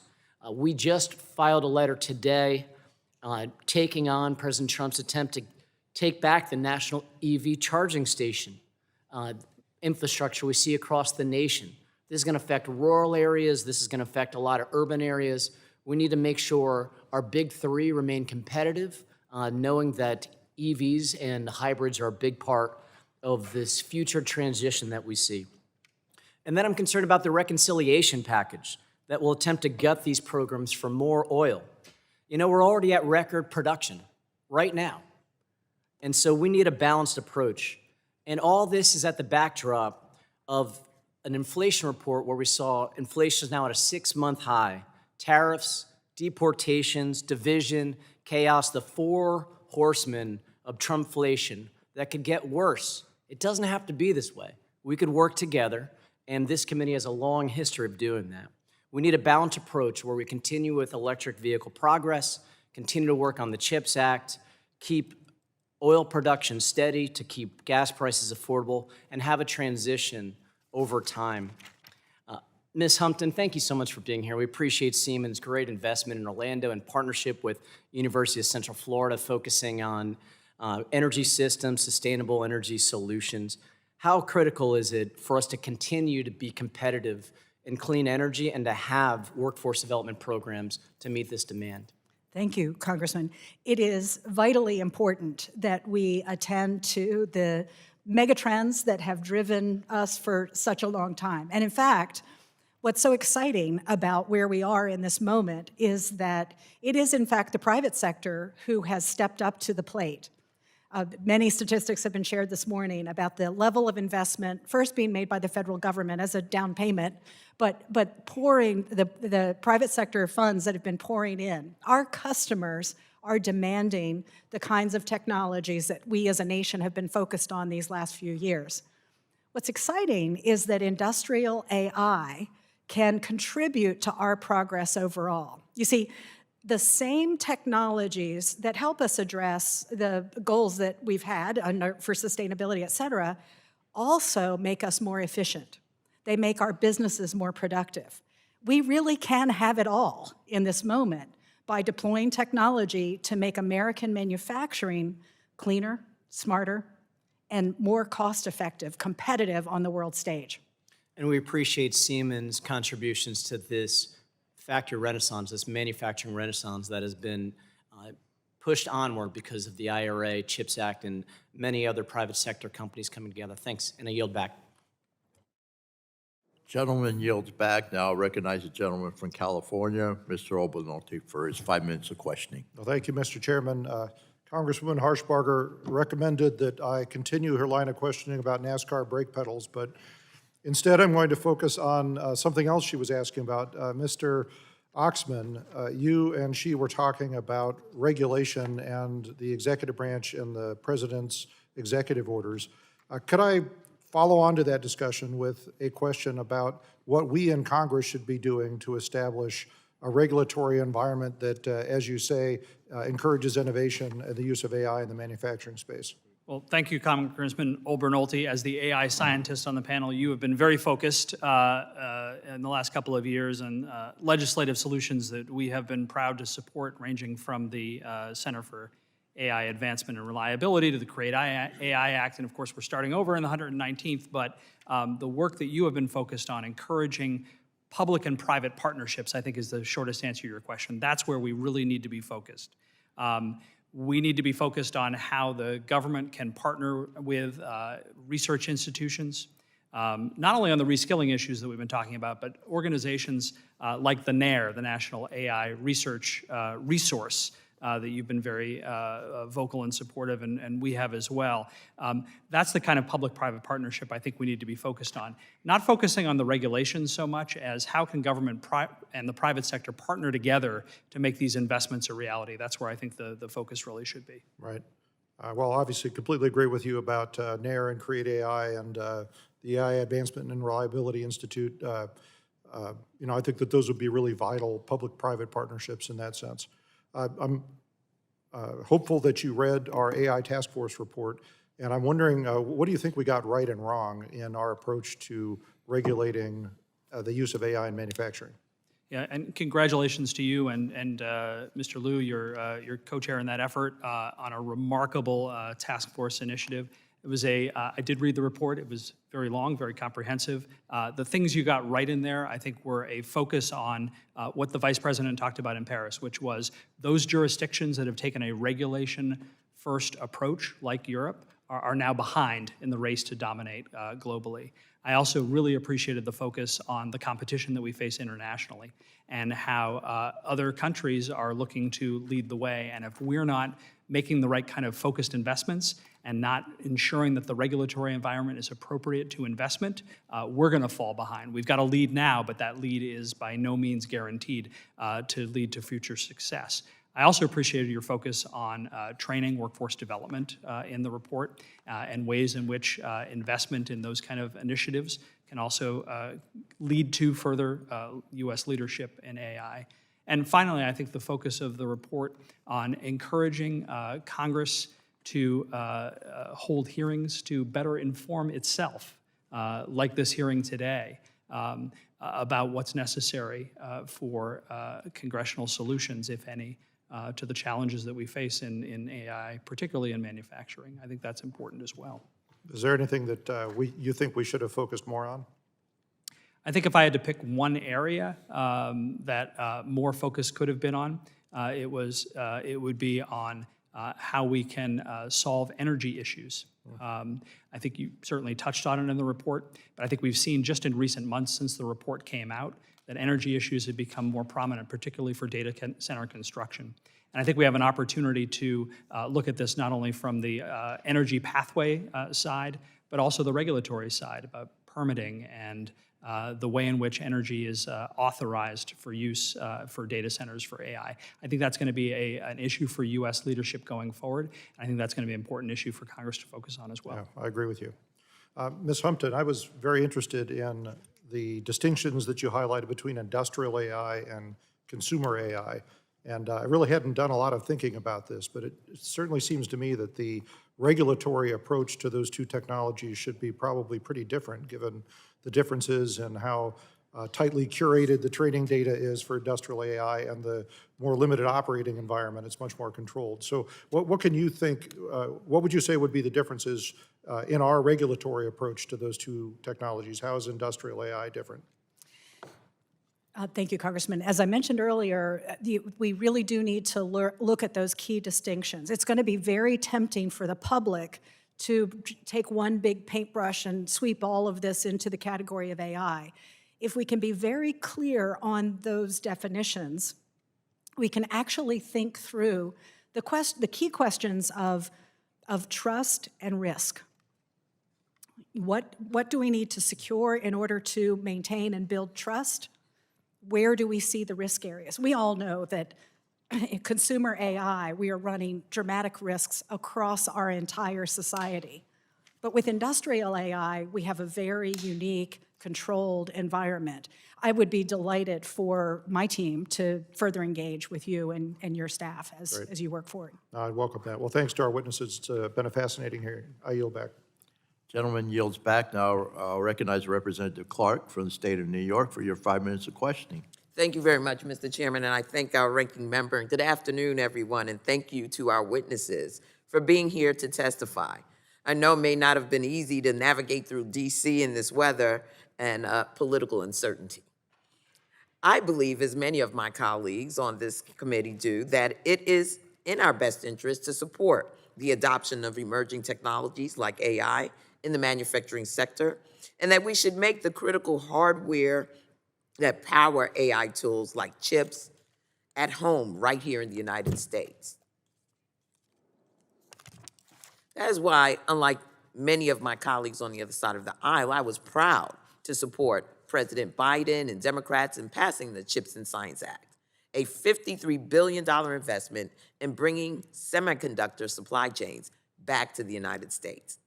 All over the country, we have seen the benefits and successes of the CHIPS Act, not only supporting manufacturing and innovation at home, but also with the creation of over 115,000 jobs as of last summer. My home state of New York has been a leader in semiconductor manufacturing industry, and the benefits are showing. Thanks to CHIPS and Science Act, 34,000 New Yorkers are employed by semiconductor and supply chain companies. The importance of supporting the domestic manufacturing of AI tools is undeniable and essential to our workforce and economy. And that's why I remain committed to supporting the implementation and disbursement of CHIPS funding that uplifts the industry, national security, and our workforce. While I'm disappointed and I'm not surprised to see the chaos of the current administration giving way to an unstable business environment that undermines the progress that we have seen in the American semiconductor manufacturing, illegal freezes, tariff threats undermine the work Democrats have done to modernize critical domestic manufacturing sectors. Dr. Reynolds, can you speak to the steps Congress can take to support stability in the industry and further the progress we've already made? Thank you, Congresswoman, for that question and for also underscoring the importance of the CHIPS Act and its impact already on the U.S. economy and U.S. competitiveness. I will mention as well that we now see that TSMC in Arizona is manufacturing 4 nanometer chips, frontier chips, out of Arizona for the first time in American history. And this is a very exciting time for building the semiconductor industry in the country and ensuring that we have global competitiveness going forward and are not at the mercy of foreign adversaries in other countries. In terms of how we take this work forward, I think first and foremost, as we've discussed, is we want to see the obligations that have been made already followed through and supported over time. So while perhaps these obligations have not been expended yet, we know that we have important taxpayer interests involved in the payment of these CHIPS Act grants, the importance of the tax incentives. We want to make sure that all of these important parts of the legislation passed in the last few years continue forward under the intention of Congress. I think also that we're seeing, as you said, an enormous amount of momentum already at the state level, whether that's in the CHIPS Act around the number of places around the country, whether that's in the clean energy space, whether that's in other areas of manufacturing. It's very important for the federal government to be a partner in ensuring that those investments continue and that those partnerships help us in building out those investments and those clusters of excellence. I think the importance of the U.S. strategy under this legislation was not just about a few projects here and there, but creating critical mass. And with that critical mass, we develop globally competitive industries. And our goal, of course, is to not only develop the expertise and provide the quality jobs, but to export and to become a world leader in many of these areas. And we are on that path. And through the creation of these new factories and facilities, using new technology that we've just discussed, we are now in a position to really be leaders in areas that we have not been and where we've been lagging in the past. So semiconductors, EVs, batteries, all of these areas where now the U.S. is really in a competitive position. We may have lost in many ways on the first generation of technology, invented the technology here, it went elsewhere. But now we're in a different position. Now we're in a place where the U.S. can actually compete and lead. And so that requires that we maintain these investments, that we support them on the ground, and that we build through a new generation for U.S. manufacturing. Very well. Thank you so much for your response, and I thank all of our witnesses for bringing their expertise to the table. With that, I yield back. Gentlewoman yields back. Now recognize Mr. James from the great state of Michigan. You're recognized for 5 minutes of questioning, sir. Thank you, Mr. Chairman. I would be remiss if I didn't recognize you for your leadership and also bestowing on me the very high honor of leading supply chain and manufacturing policy for the subcommittee in the 119th Congress. So I look forward to working to make this committee proud and make America strong and great again. I'd also like to give Chairman Cruz a shout. I was pleased to hear the Senate Commerce Committee approve the Promoting Resilient Supply Chains Act, and I look forward to leading this bill in the House. I recognize the grand opportunity that we have in front of us to pass real, substantive policy to benefit the American people as it pertains to AI and manufacturing. If we don't lead in AI, the Chinese Communist Party will have all the brain power because they've stolen our IP, and they will have all the manpower because they're using slave labor to end Western civilization without firing a shot. It's simply not enough to close our eyes and hope for the best. We're in global competition with communist regimes that are hell-bent on building their economy on the backs of ours. AI and manufacturing here means not relying on goods made with slave labor on brain power stolen from Americans. It means predictive modeling to reduce costs and risk in supply chains. It means minimizing supply chain disruptions before they occur. It means making people more productive, allowing them to upskill and businesses to upscale into the future. This Congress, I'm also going to be launching bicameral and bipartisan reindustrialized caucus. This new caucus will serve as natural convening body for Congress to engage with the broader ecosystems of sectors vital to national security, economic resilience, and global competitiveness, taking feedback from industry leaders and experts such as yourself. We will increase manufacturing in a smart way. We will industrialize, and we recognize that folks are not afraid of the future, but we demand to be a part of it. So in that vein, I'm very concerned about our supply bases and the ability to keep up. 47% of manufacturers view data fragmentation as a major obstacle to effectively implementing AI, while small and mid-sized manufacturers, which make up 98.6% of U.S. manufacturing firms, often lack the capital to invest in AI. Can you speak, Ms. Humpton, on some of the suppliers who you rely on the important nature for them to help you accomplish your mission, and also what the R&D tax credit would do for you and your suppliers' survival. Thank you, Congressman James, for the question. And I want to share with everyone that Siemens USA has been localizing its supply chain for quite some time. You may know us as the manufacturers of America's high-speed rail when Brightline West proceeds. What we have built is a very robust supply chain that activates across 40 states whenever we build a train, as an example. But we also believe that there's a trend going on here that we want to share with everyone, glocalization. The idea that we can take advantage of global innovation, but actually build and perform locally, closer to the point of demand. And this is going to be a key concept for strengthening us here in the United States. The idea of incentivizing research and development is key because it is here that we're able to bring these concepts together. Now, So the R&D tax credits are vital. Excuse me? The R&D tax credits are vital. We are looking forward to having tax credits that actually make the U.S. a net exporter to the rest of the world in innovation. Perfect. I'd like to piggyback on another one. You operate the largest digital twin in the world for the Navy. Can you tell me a little bit more about that and how AI will help address the bottlenecks in the defense industrial base in about 30 seconds, please? In 30 seconds, what I Yes. can tell you, the world's largest digital twin is the digital twin of the Navy's shipyards. How do we get a bigger Navy? We do it by making sure that ships spend less time in repair, maintenance, and overhaul. How do we do that? We have to redesign the process in the shipyards. The digital twin that Siemens has been supporting the Navy with, at first look, there were notions about what do we need to do to fix the problem. By using a digital twin, the team was able to discover that what they thought were the bottlenecks were not. We would have spent billions of dollars solving a problem that didn't solve the bottleneck problem. Perfect. So Sounds like digital a great twin does it. technology to bring to Michigan to help us build ships. Mr. Oxman, we hear the demand for more computing power and data center processing to service AI is going to continue to increase. Can you give us a heads up on permitting reform, all of the above energy production, and maybe cite a couple of the unworkable environmental regulations that might hinder the energy required for this AI revolution?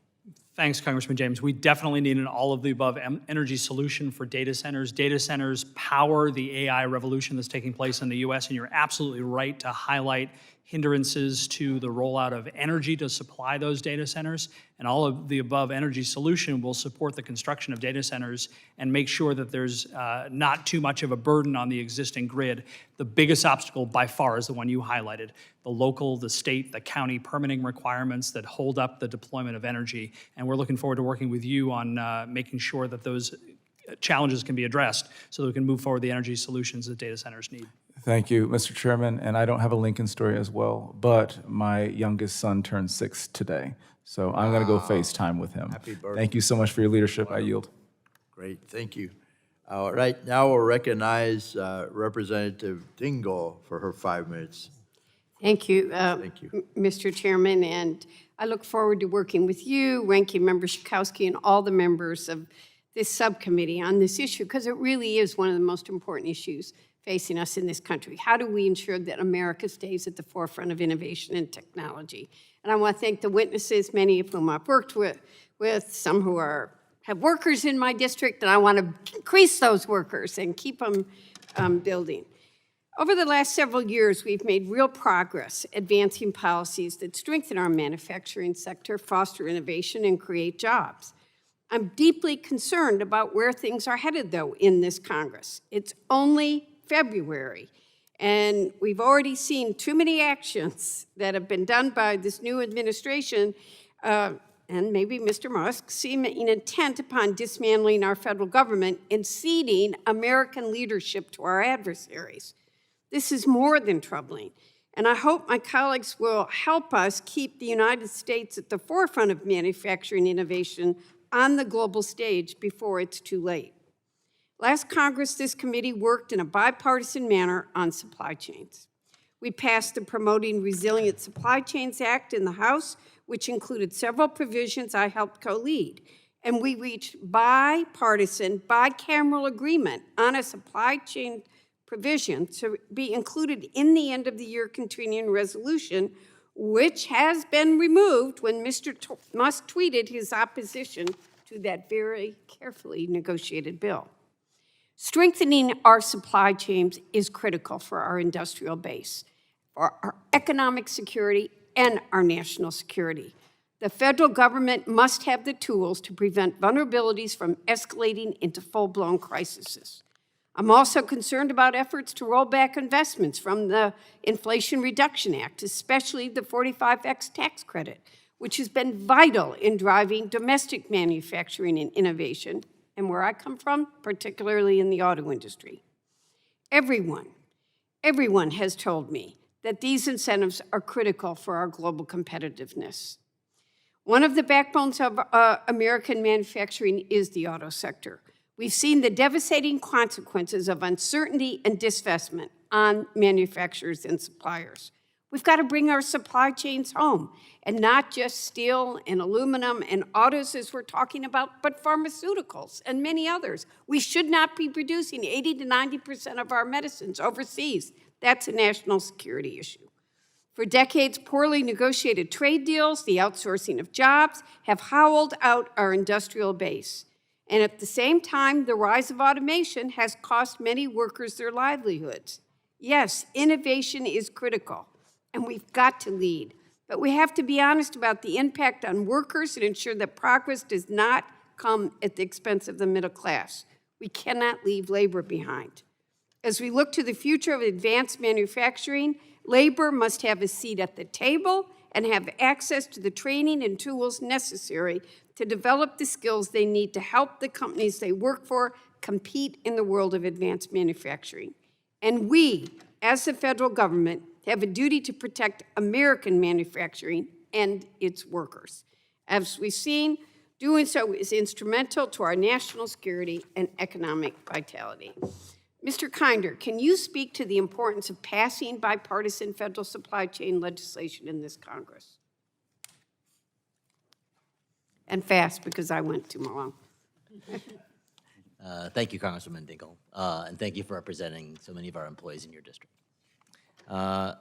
We are, I don't know what you're specifically referring to on supply chain legislation.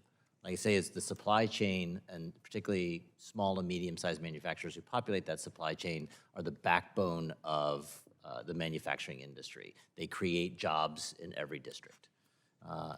Those manufacturers struggle to make investments in digital transformation and in AI, and to the extent that this subcommittee and to the extent that Congress can come together to help strengthen that segment of the supply chain, that's going to be positive for the manufacturing sector. Thank you. Dr. Reynolds, tell us how important labor is in the advanced manufacturing conversation. Thank you, Congresswoman. Well, of course, labor is essential. We are unable to make any of these products. A lot of people like to talk about the lights out factory, but what we say at MIT is a lights out factory really can't innovate. We need our workers to be able to do that. Currently, manufacturing jobs represent just under about 10% of all jobs in the economy, but they come with a very large multiplier effect, very important for the economy, and they're also tied to technologies and industries of the future, and they underpin the economic growth and prosperity for the country, whether that's in transportation, in energy, or in manufacturing. We see our industrial systems really throughout the economy relying on our workers. And we know that manufacturing can provide career paths and quality jobs. Our challenge in this country has not been about creating new jobs and the quantity of jobs, it's been about the quality of jobs.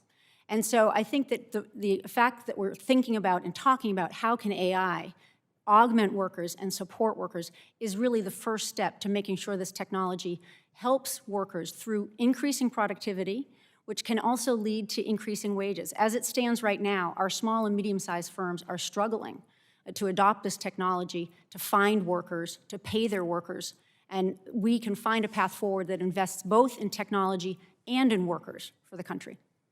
I obviously yield back and would like to submit some questions for the record, Mr. Chairman. Next, we'll recognize Mr. Fry from the great state of South Carolina. Thank you again, and welcome to the committee. Thank you, Mr. Chairman, and thank you for your leadership on this issue. Good afternoon to our witnesses. I really appreciate the professional discussion in which you are informing us. I think that that partnership is absolutely needed as we launch into this brave new world called AI.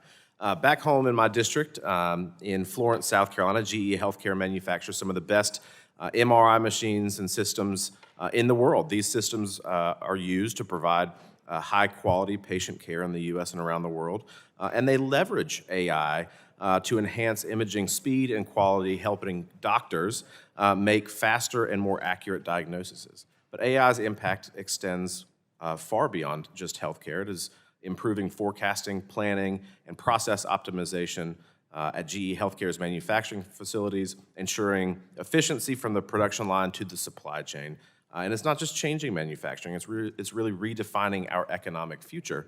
As you have testified to, it offers unprecedented opportunities to strengthen American industry, enhance our global competitiveness, and secure our technological future. But to fully realize these benefits, I think we must ensure that policies support rather than stifle AI innovation. And as we discussed today, I look forward to hearing from our witnesses on how we can do that. Ms. Humpton, thank you for being here today. Siemens has operated not only across the U.S., but really in a global market and across the globe. Do you find with all the states and all the different countries and all the different approaches in which they are treating AI, do you find that regulatory uncertainty or fragmented legal requirements, do you find that to be cumbersome for U.S. manufacturers to adopt AI?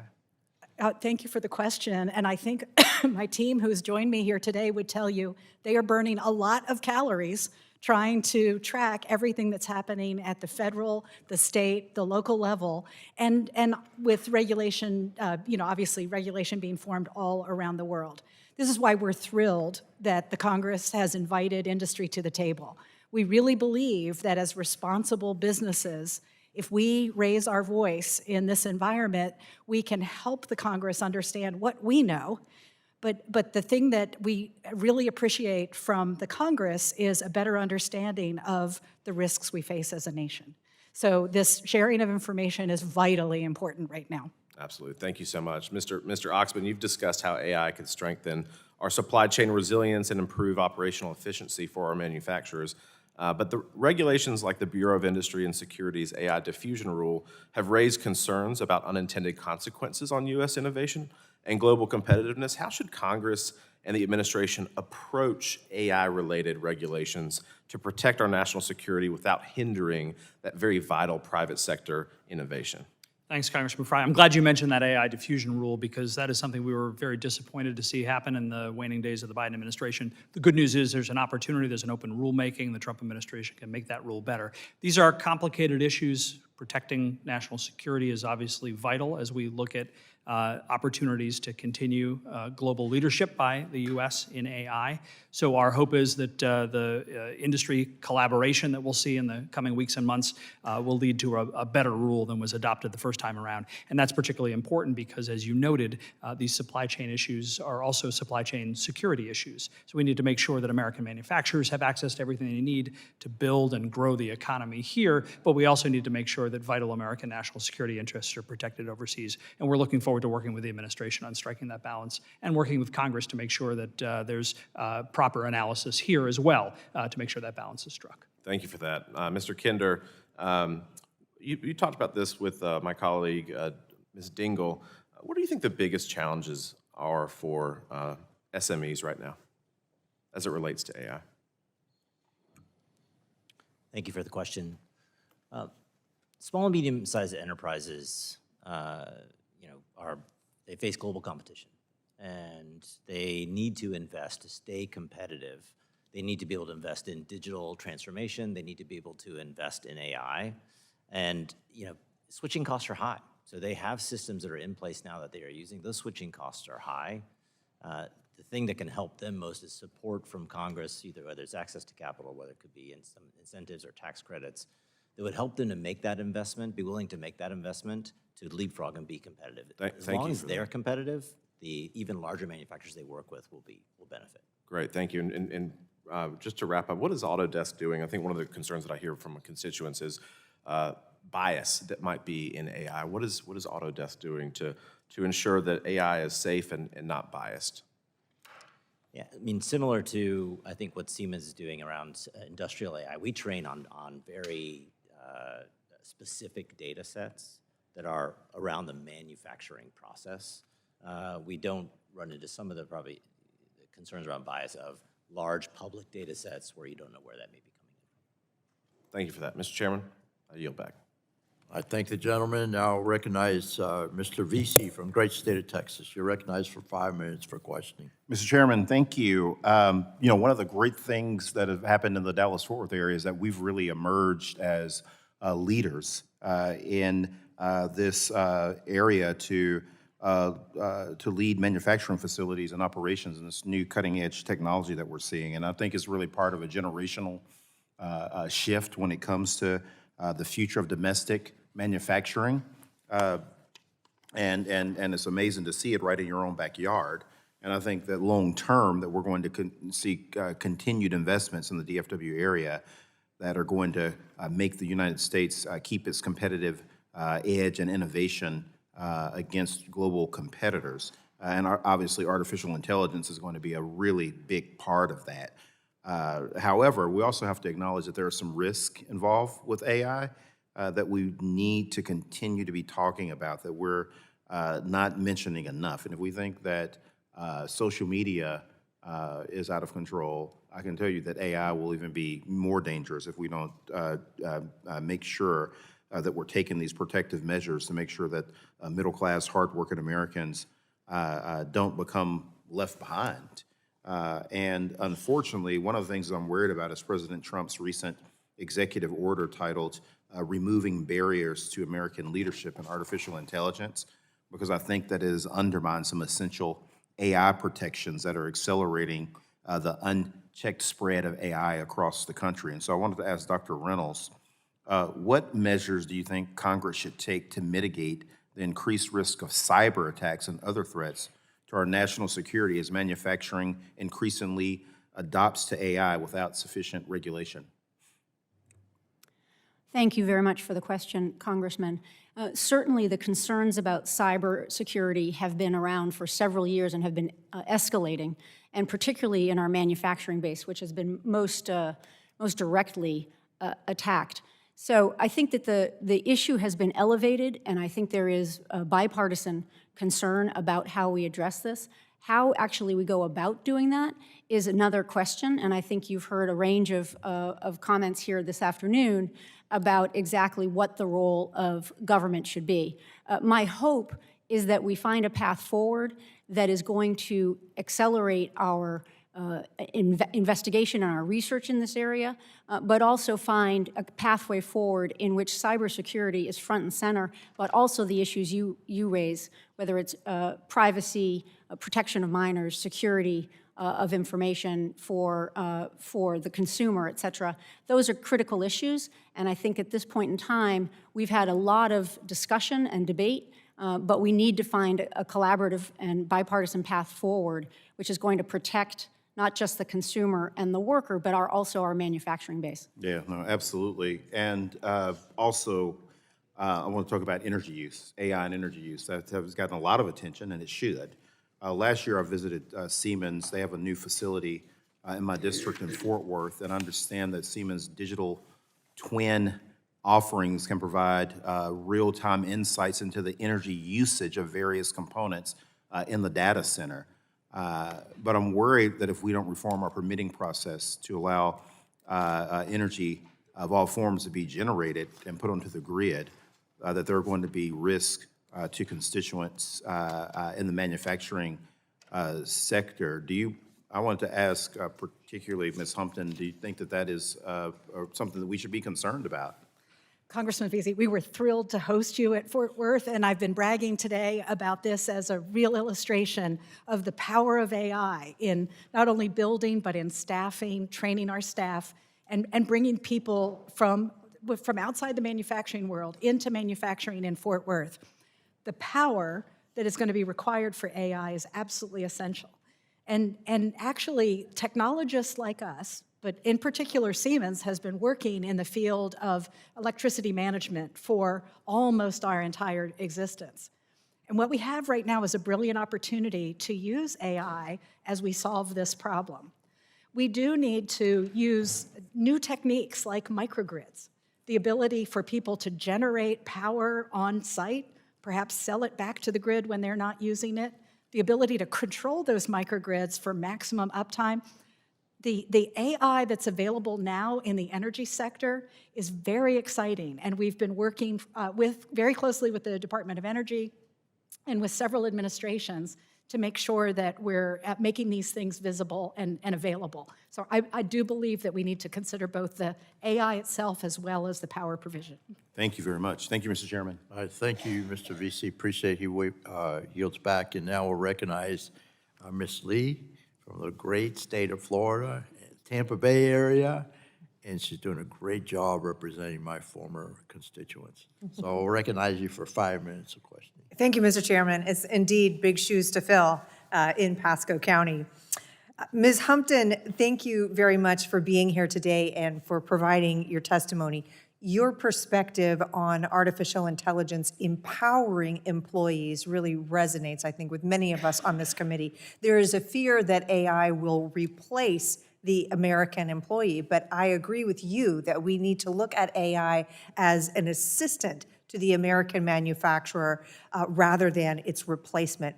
Can you provide some examples of how Siemens is using AI in manufacturing and supply chains to help its workers do their jobs more effectively and productively? Thank you, Congresswoman Lee. Yeah, this is really fun because there are a couple of fantastic stories here. Imagine a couple of engineers thinking that they want to design a light motor to be used in aviation, electric aviation. What you have to do is take weight out of the motor. How are you going to do that? What these engineers did is they collaborated, they were debating back and forth, they were going to have votes on the team of who had the better design for one element. And one member of the team said, well, why don't we ask our generative design assistant? And it turned out that assistant drew a picture that was unlike what either of the expert engineers had come up with. And in fact, its performance was better than what could have been designed using paper and pencil. Now, let me tell you another funny story. We work with battery manufacturers all the time, and I met with one startup about 18 months ago, and the president of the company was telling me about his new US-based factory that he was getting ready to build. I asked him if he had used a digital twin to plan that facility, and he said, no, I've done something even better. I'm actually building a scale model. We're gonna have just one line, small scale production. I saw that same CEO several months later, and he said, Barb, I should have gone the digital route. When I built it, I forgot to put in any overflow areas. And so anytime one part of the line stopped, we had a mess on our hands. These are just examples of the kinds of things that come up where the use of AI can actually elevate the results that we get. And that's not to mention the things that are happening every day. We have operations that require intensive stocking and restocking, and frankly, that's drudgery. But the ability now to use artificial intelligence to help us plan that work, plan the movement of goods through our factories, we are making our own factories safer, more productive, and frankly, just plain more fun to work in. Thank you, Ms. Kinder.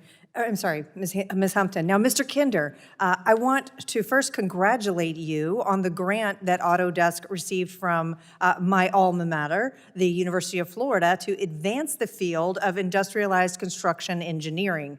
As I understand it, this work will dramatically reduce construction costs while doubling the speed of construction, and I look forward to seeing what this partnership can accomplish. Could you tell us about how Autodesk software makes manufacturers more resilient and ready to adapt to supply chain disruptions, inflation, and other things? Thank you for your question, Congresswoman Lee. We're incredibly excited about the project with the University of Florida. Industrialized construction is something that we have supported for a long time. It's basically bringing manufacturing practices and the efficiencies of that into the construction process, which does save time and money. And so we are, when we talk about industrial construction, we're talking about building some things offsite and then bringing them and assembling them on-site. We talk about taking software, including AI, and bringing manufacturing software, the HVAC system in a building, into the architectural software and combining those. Historically, those have been very disconnected. So all of this drives efficiency, and when you add AI on top of that and digital twins, it becomes a much more efficient process. And in addition to the added efficiencies that you describe, how can the use of artificial intelligence in this way also foster innovation? We have a capacity challenge in the U.S. in terms of a shortage of skilled labor and manufacturing jobs that are unfilled. AI, by taking some of the drudgery as described, or some of the more mundane or tedious, low-value added tasks, by automating those, you augment the worker. So you're augmenting the worker, freeing up some of their time so they can focus on much more creative and more productive tasks. Thank you. And Mr. Chairman, I yield back. I thank the gentlewoman. Now recognize Representative Trahan for her 5 minutes of questioning. All right. What? Either way.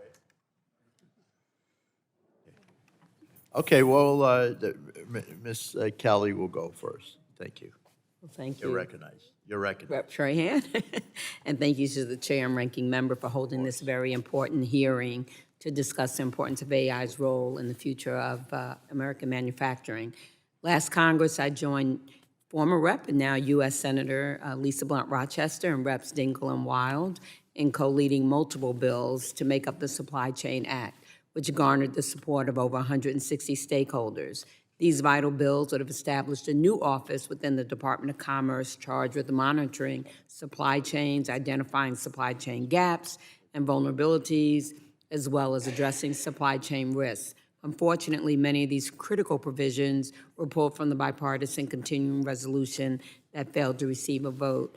Dr. Reynolds, based on your experience with the supply chain shock during the pandemic, do you agree that it's important that the federal government take a leading role in mapping and monitoring supply chain vulnerabilities? Excuse me.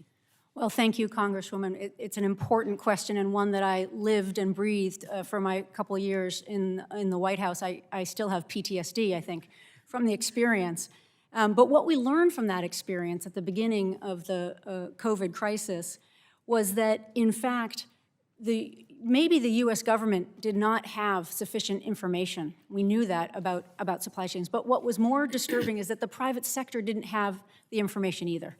When the semiconductor crisis hit, and we brought in a lot of the semiconductor companies or leaders in auto and medical device, they themselves were not clear what their supply chain looked like and what the semiconductor industry, and supply was facing. So it really underscored the role of government here, that there is an important role for the federal government to play to try and collect the data, to obviously in a way that's respecting privacy, to disseminate the data and be able to look around the corner at what the next vulnerability will be. And so while we have really made, I think, significant progress on that, we have to realize there's a long way to go. And I applaud the work that you have done and the creation of more capabilities at the federal government level to do this. If we think about the recent crisis we had after Hurricane Helene hit, and all of a sudden the one facility that produced IV fluids in this country was wiped out, was that something we could have predicted ahead of time? Would we have known that that was a challenge? And in fact, I think AI, generative AI, will be helpful for us to understand our supply chains and our vulnerabilities. So I think it's an incredibly important area. I think we now look at the U.S. economy in a way that we never did before, through the lens of supply chains, and I applaud that work. Thank you. Illinois has a history of manufacturing as one of the largest manufacturing centers in the Midwest. Chicago and other parts of my district became a hub for trade and commerce due to its access to strategic waterways and railroads. I believe that Illinois' history, coupled with existing infrastructure to accommodate large industrial sites and manufacturing facilities, will ensure the state has a major role in the U.S.'s effort to increase domestic manufacturing. But to accomplish this goal, we must ensure that small and medium-sized manufacturers can compete. And Dr. Reynolds, in your written testimony, you mentioned that there are 250,000 small and medium-sized manufacturers in the U.S. and that we need financial incentives to help them make the leap into digital manufacturing. What are your best arguments for why, in this budget-constrained environment, we should invest more federal funds in small and medium-sized manufacturers? Yes, As quickly as you can. We've been talking about the role of the SME as the backbone of manufacturing for this country, and I bring that statistic forward, the 250,000 small and medium-sized firms in the country. If we just wanted 20% of those to be digitally advanced and leading the country, that's 50,000 small and medium-sized firms, and right now we have no way of reaching those firms through any direct mechanisms. So what we have to really think is creatively, how do we try and support those firms at scale? And I think the argument here is that we know that our small and medium-sized firms are less productive than our larger firms. And the positive spillover effects that happen if we can get them to become more productive are important, not just for national security, which would be the first argument you made. We have a shrinking supply chain base, and our defense industrial base is really suffering from that, to the extent that the DoD highlighted in its National Industrial Strategy report last year. Supply chain resilience among our SMEs is critical for them. But we need that not just for defense and national security purposes, but also for the supply chain resilience. As we are looking at ways in which we're trying to invest in resilience, not just efficiency, we really have to see how our small and medium-sized firms play into that and how we can support them in being more resilient. Thank you, and I'm out of time. I yield back. I thank the gentlewoman. Now we'll recognize Representative Kane for his 5 minutes. Welcome to the committee. And thank you to our witnesses for being here today. In the era of innovation driven by emerging technologies such as AI, it is essential that the federal government support equally innovative policy solutions to maximize the benefits of this technological growth, but also allow businesses to innovate to stay competitive. A successful program in New Jersey has been the Manufacturing Extension Partnership. This public-private partnership with centers in all 50 states was dedicated to helping small and medium-sized manufacturers grow and to compete. Ms. Humpton, as a large manufacturer, provides critical technologies and tools to company. What policy tools should Congress consider prioritizing the needs of smaller and medium-sized manufacturers who need access to AI-enabled technologies to optimize their operations and to drive their long-term success? Congressman King, thank you. And we are so proud that our research headquarters are located in Princeton, as well as many of our headquarters functions are in the Island area. The role today of public-private partnership is key. How do we reach those small and medium enterprises at scale? We know that we have a lot of people, working on that problem. I believe the work of the manufacturing institutes has been critical to progress. And so we alone participate in 6 or 7 of the manufacturing institutes with the goal of bringing technologies into an environment where others, including small and medium enterprises, can actually experiment and adopt.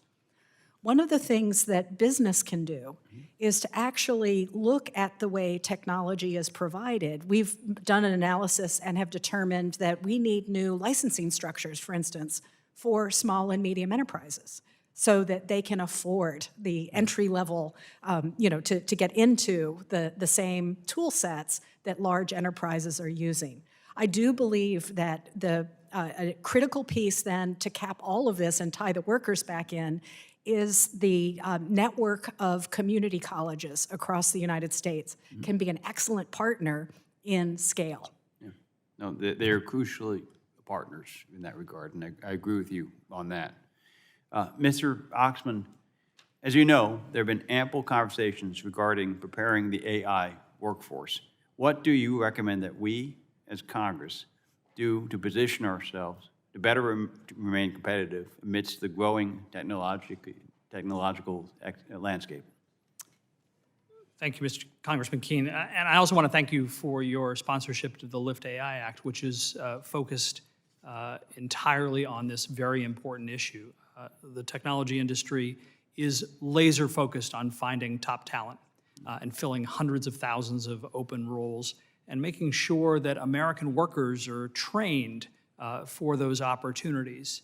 And what we look forward to working with you on in the new Congress is opportunities to partner industry and government together. The LIFT AI Act, what was great about that is it was focused on the National Science Foundation funding research opportunities, grant opportunities, educational opportunities for STEM education. And we'd like to work on with you on that as well, again, because that's the important key to making sure we have an educated AI-enabled workforce. Last month, and thank you for that partnership, and look forward to continuing to work with you. Last month, several of your member companies announced a multi-billion-dollar investment known as Stargate project over the next 4 years to build AI infrastructure, which will power future generation AI technologies here in the United States. This is an exciting development for job growth, future innovation, and shows another example of U.S. leadership in AI development. Can you discuss how this project will catalyze U.S. economic and AI growth, and what are the direct impacts on U.S. manufacturing?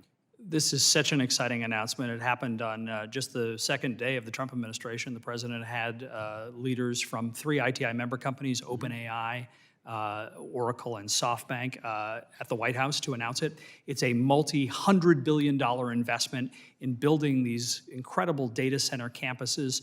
First one that's been announced has been in Texas, but there are announcements pending in multiple states around the country.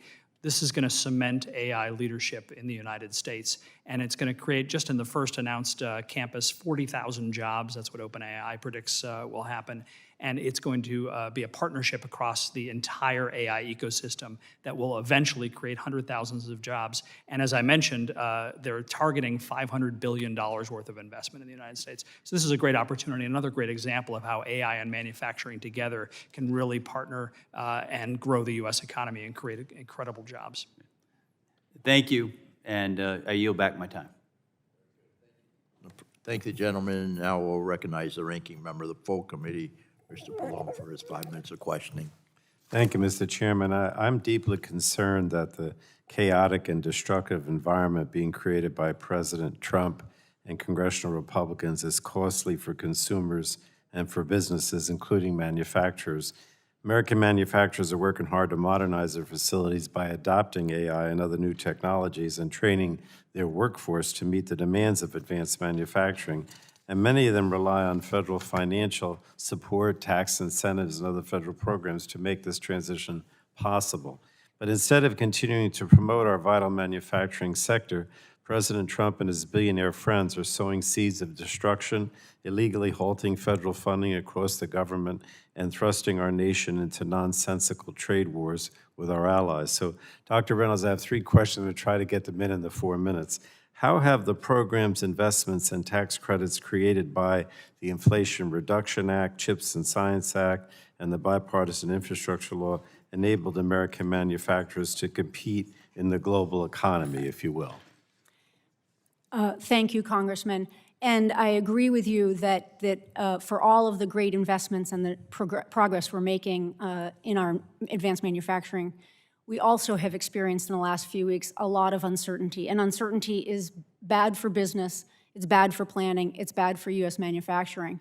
But these investments that have come through the different parts of legislation have really sown enormous amounts of investment and opportunity going forward. Particularly the use of tax incentives, I think, has encouraged private sector investment and leverages numbers that we've discussed already that have been very important. Those investments are just getting underway. We have at least a decade ahead of us of watching them come to fruition and bring jobs and investment in communities across the country. And I think it's in industries that not only are important for the country in terms of national security and supply chain resilience, but also in terms of export opportunities, places where the U.S. can lead globally and where we haven't historically. Our companies have been put between a rock and a hard place over time, over decades. On one side, we have actors such as China who are engaged in sort of non-market activities that have made it very hard for our manufacturers to compete. On the other hand, we have investors who are looking for short-term returns from our manufacturers without a long-term view. We now have an opportunity through this legislation in which we have invested in the long-term capabilities of manufacturing in the U.S. And this is an inflection point, a moment for the U.S. in which we can lean in and lead globally in these areas. Well, I'm going to compress my last two questions into one. And you mentioned tariffs, and this is, of course, one of my concerns, that the president and Republicans are raising costs for American families who are already struggling by throwing the United States into trade wars with these tariffs for our closest allies, Canada, Mexico, European Union. So can you discuss the importance of preserving trade relationships with our close allies for access to intermediate goods and external markets for finished products, if you will? Well, of course, there are appropriate places for tariffs when it comes to national security, when it comes to unfair trade practices. But when it comes to our largest trading partners and allies, it's really not the right place for the use of these tariffs. I think it raises a number of issues. First, of course, it creates this enormous amount of uncertainty. We've seen our manufacturers have to have whiplash over whether they were going to see major tariff impositions on Mexico and Canada, and then to have that paused. It's costly to the economy. It's costly to our manufacturers. Second, as you said, it raises the price of intermediate goods. And it's not just for some industries, it's for all of our manufacturing industries. And so that kind of cost not only makes them less competitive, it also puts at risk our manufacturing jobs. Third, I think it's important for us to recognize that we've had trade agreements that we've all come around with our allies, Mexico and Canada, and that if you break those trade agreements, you're losing the trust and you're losing credibility long term. I think it also makes it harder for us to sell our end products, our finished goods, in those markets.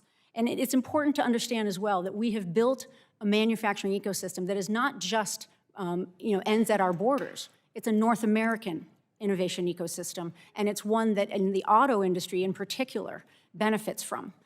Just as a reminder, Mexico supplies about 42% of our intermediate goods in our auto industry, and Canada supplies around 13%. So it's very hard to imagine that you're putting tariffs on some of these partners who actually are part and parcel of our auto industry. Thank you. Thank you, Mr. Chairman. Appreciate it very much. The gentleman yields back. Now we'll recognize Representative Evans from the great state of Colorado. Welcome to the committee, and also I enjoyed our conversation on this very subject yesterday, so I recognize you for 5 minutes for questioning. Thank you so much for that, Mr. Chairman. I enjoyed the conversation as well. Thank you to the ranking member, and thank you, of course, to all of our witnesses for coming on this snowy day to have this conversation. Mr. Oxman, I'll start with you first. We've talked a lot about competition with China and the CCP.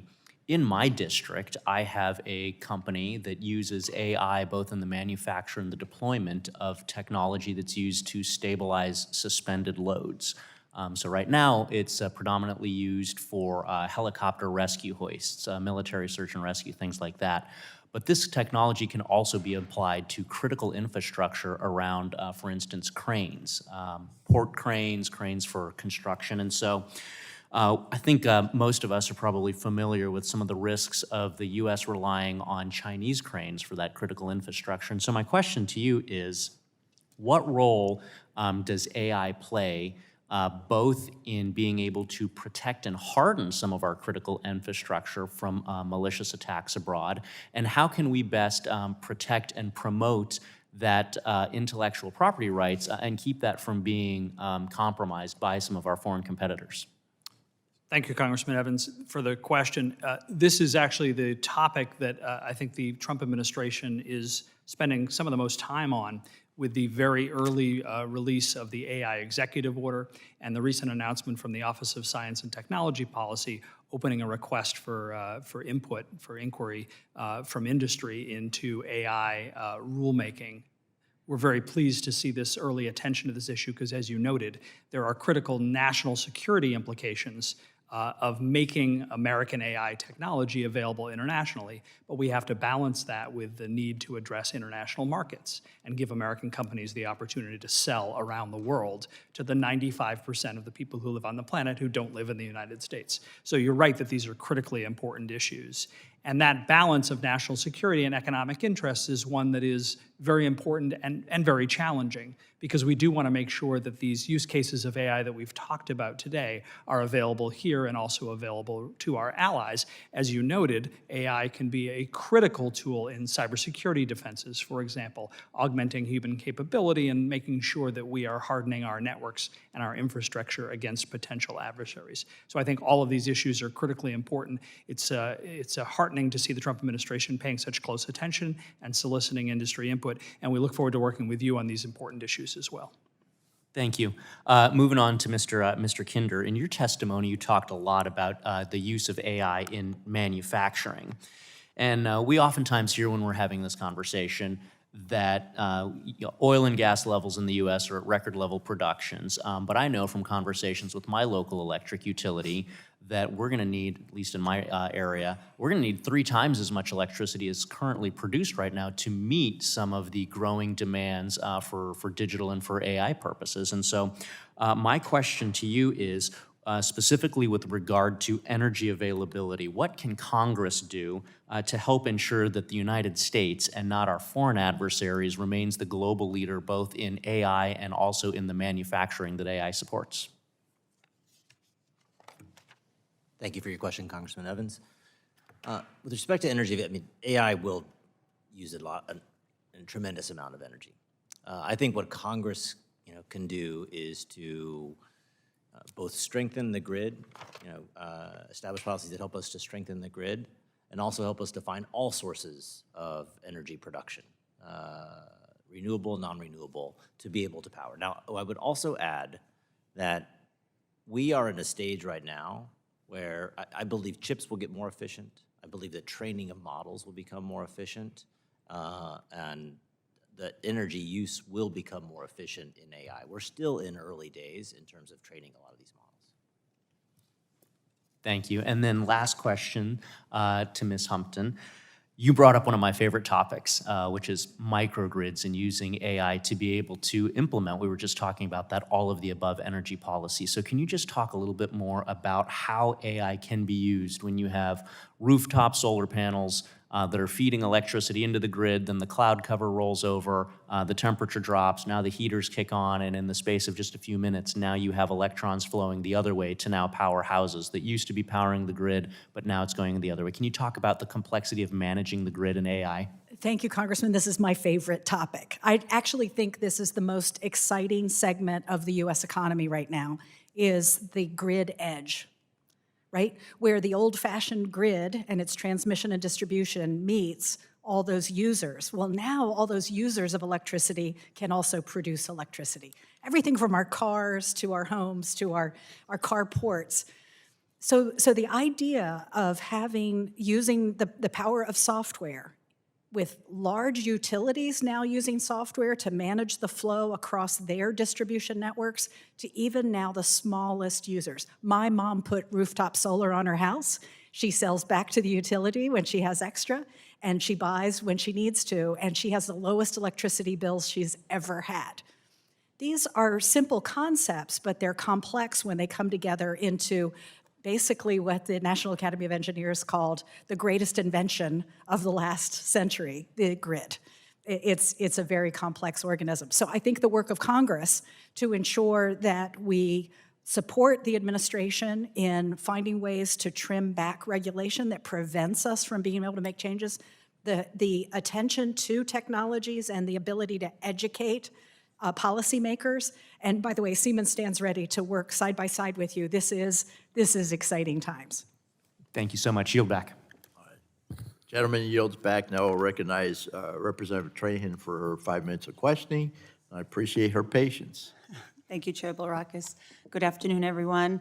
Although I'm not sure that we're always going to reach agreement in this committee on a whole host of issues, I think everyone in the room absolutely agrees that America needs to lead the world on advanced manufacturing and artificial intelligence, especially with the constant geopolitical threats to our supply chain. Stability and reliability in public-private partnerships is vital to ensure that American businesses can plan for the long term and trust that the government will be there to build out programs to foster these types of partnerships, the CHIPS and Science Act, the Infrastructure Law, the Inflation Reduction Act. You know, in my district in Massachusetts, I've seen the powerful impact that those strong public-private partnerships can have on stimulating the local economy and onshoring high-paying jobs. And when done together with groundbreaking research institutions like UMass Lowell, those programs are one of the best ways legislators can work to increase American competitiveness. Dr. Reynolds, how does direct investment in public-private partnerships accelerate the onshoring of manufacturing? I know you've answered this question, but I want to just set the stage. Sure. Thank you very much. It's a great question, and appreciate that, particularly coming from the state of Massachusetts, which is really a leader in these kinds of partnerships. What we've seen, of course, is that some of our best innovation is coming out of the university partnership that occurs between universities and investors and basically the larger ecosystem in a place like Massachusetts. And those innovations are leading to some of the most advanced new technologies as well as startups. And our hope in developing that kind of investment and building up that pipeline is that, in fact, we grow these companies, we grow these technologies, and they become global leaders for the country and for export. So we have a lot of great examples of how we do this. I think the investments that we've seen to date in university research, in early stage research, is critically important for driving some of the later developments. We saw that, of course, with the COVID vaccine. Absolutely. And if I wonder if you could just follow up, how are those manufacturers affected when sudden changes, like a blanket federal funding freeze, are announced? I mean, I'm hoping that you could just describe the impact that that kind of unpredictability has on the investments in these partnerships or deter even private sector engagement in those ongoing efforts. Well, I think that we've talked to date about the importance of certainty and predictability in the business context and what it means for firms as they decide what to invest in and when to make those investments, that they can see ahead. And it certainly has been an uncertain few weeks here in the United States. I think that's also the case when it comes to collaborators and partners like universities. Budgets are laid out years in advance. The importance of building up labs and building up the knowledge base and capabilities in a lab does not happen overnight. It happens over years. It's also very expensive to build that kind of capability. Yep. And so having some predictability on budgets is something, of course, everybody in this room can appreciate, is how that helps us, deliver the important outputs we're looking for. Thank you, Dr. Reynolds. I can tell you that manufacturers in my district and across Massachusetts are deeply distressed when they hear the president threaten to take those funds away. In some cases, it'll be catastrophic, and even the threats weaken America as a place to do business. Mr. Kinder, you mentioned in your testimony that the U.S. manufacturing sector has 622,000 unfilled jobs, and you highlighted the critical role of STEM education from K through 12, technical training, apprenticeship programs in addressing this gap. This administration is threatening to cut those very educational programs, even going so far as dismantling the Department of Education. The development of our technical and manufacturing workforce would be decimated. How would Autodesk have to adjust as an employer to meet that demand in workforce if that was to happen? Thank you for your question.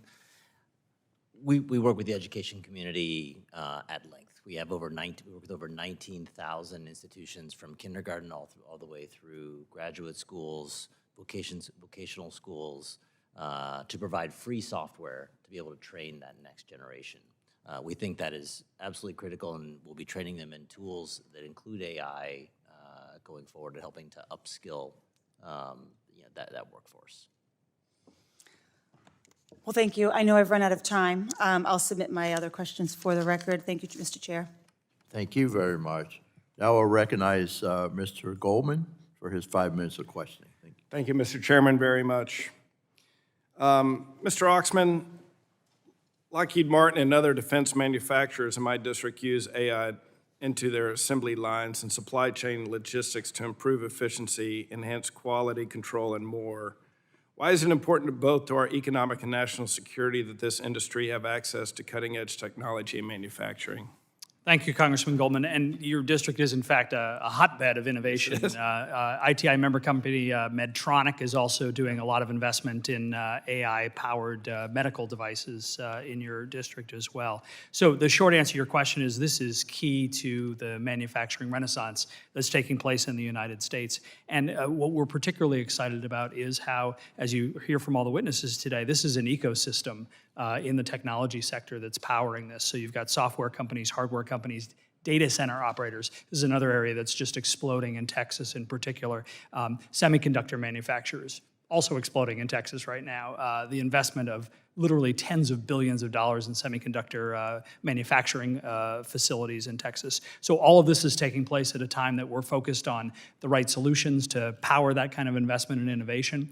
And power is quite literally one of those areas that we need to focus on as well, making sure the energy grid can support it, that we're investing in all of the above energy strategy to make it happen. So we're very excited about working together to make sure that the policy environment is right. But as you can tell in Texas and across the country, this investment is taking place today.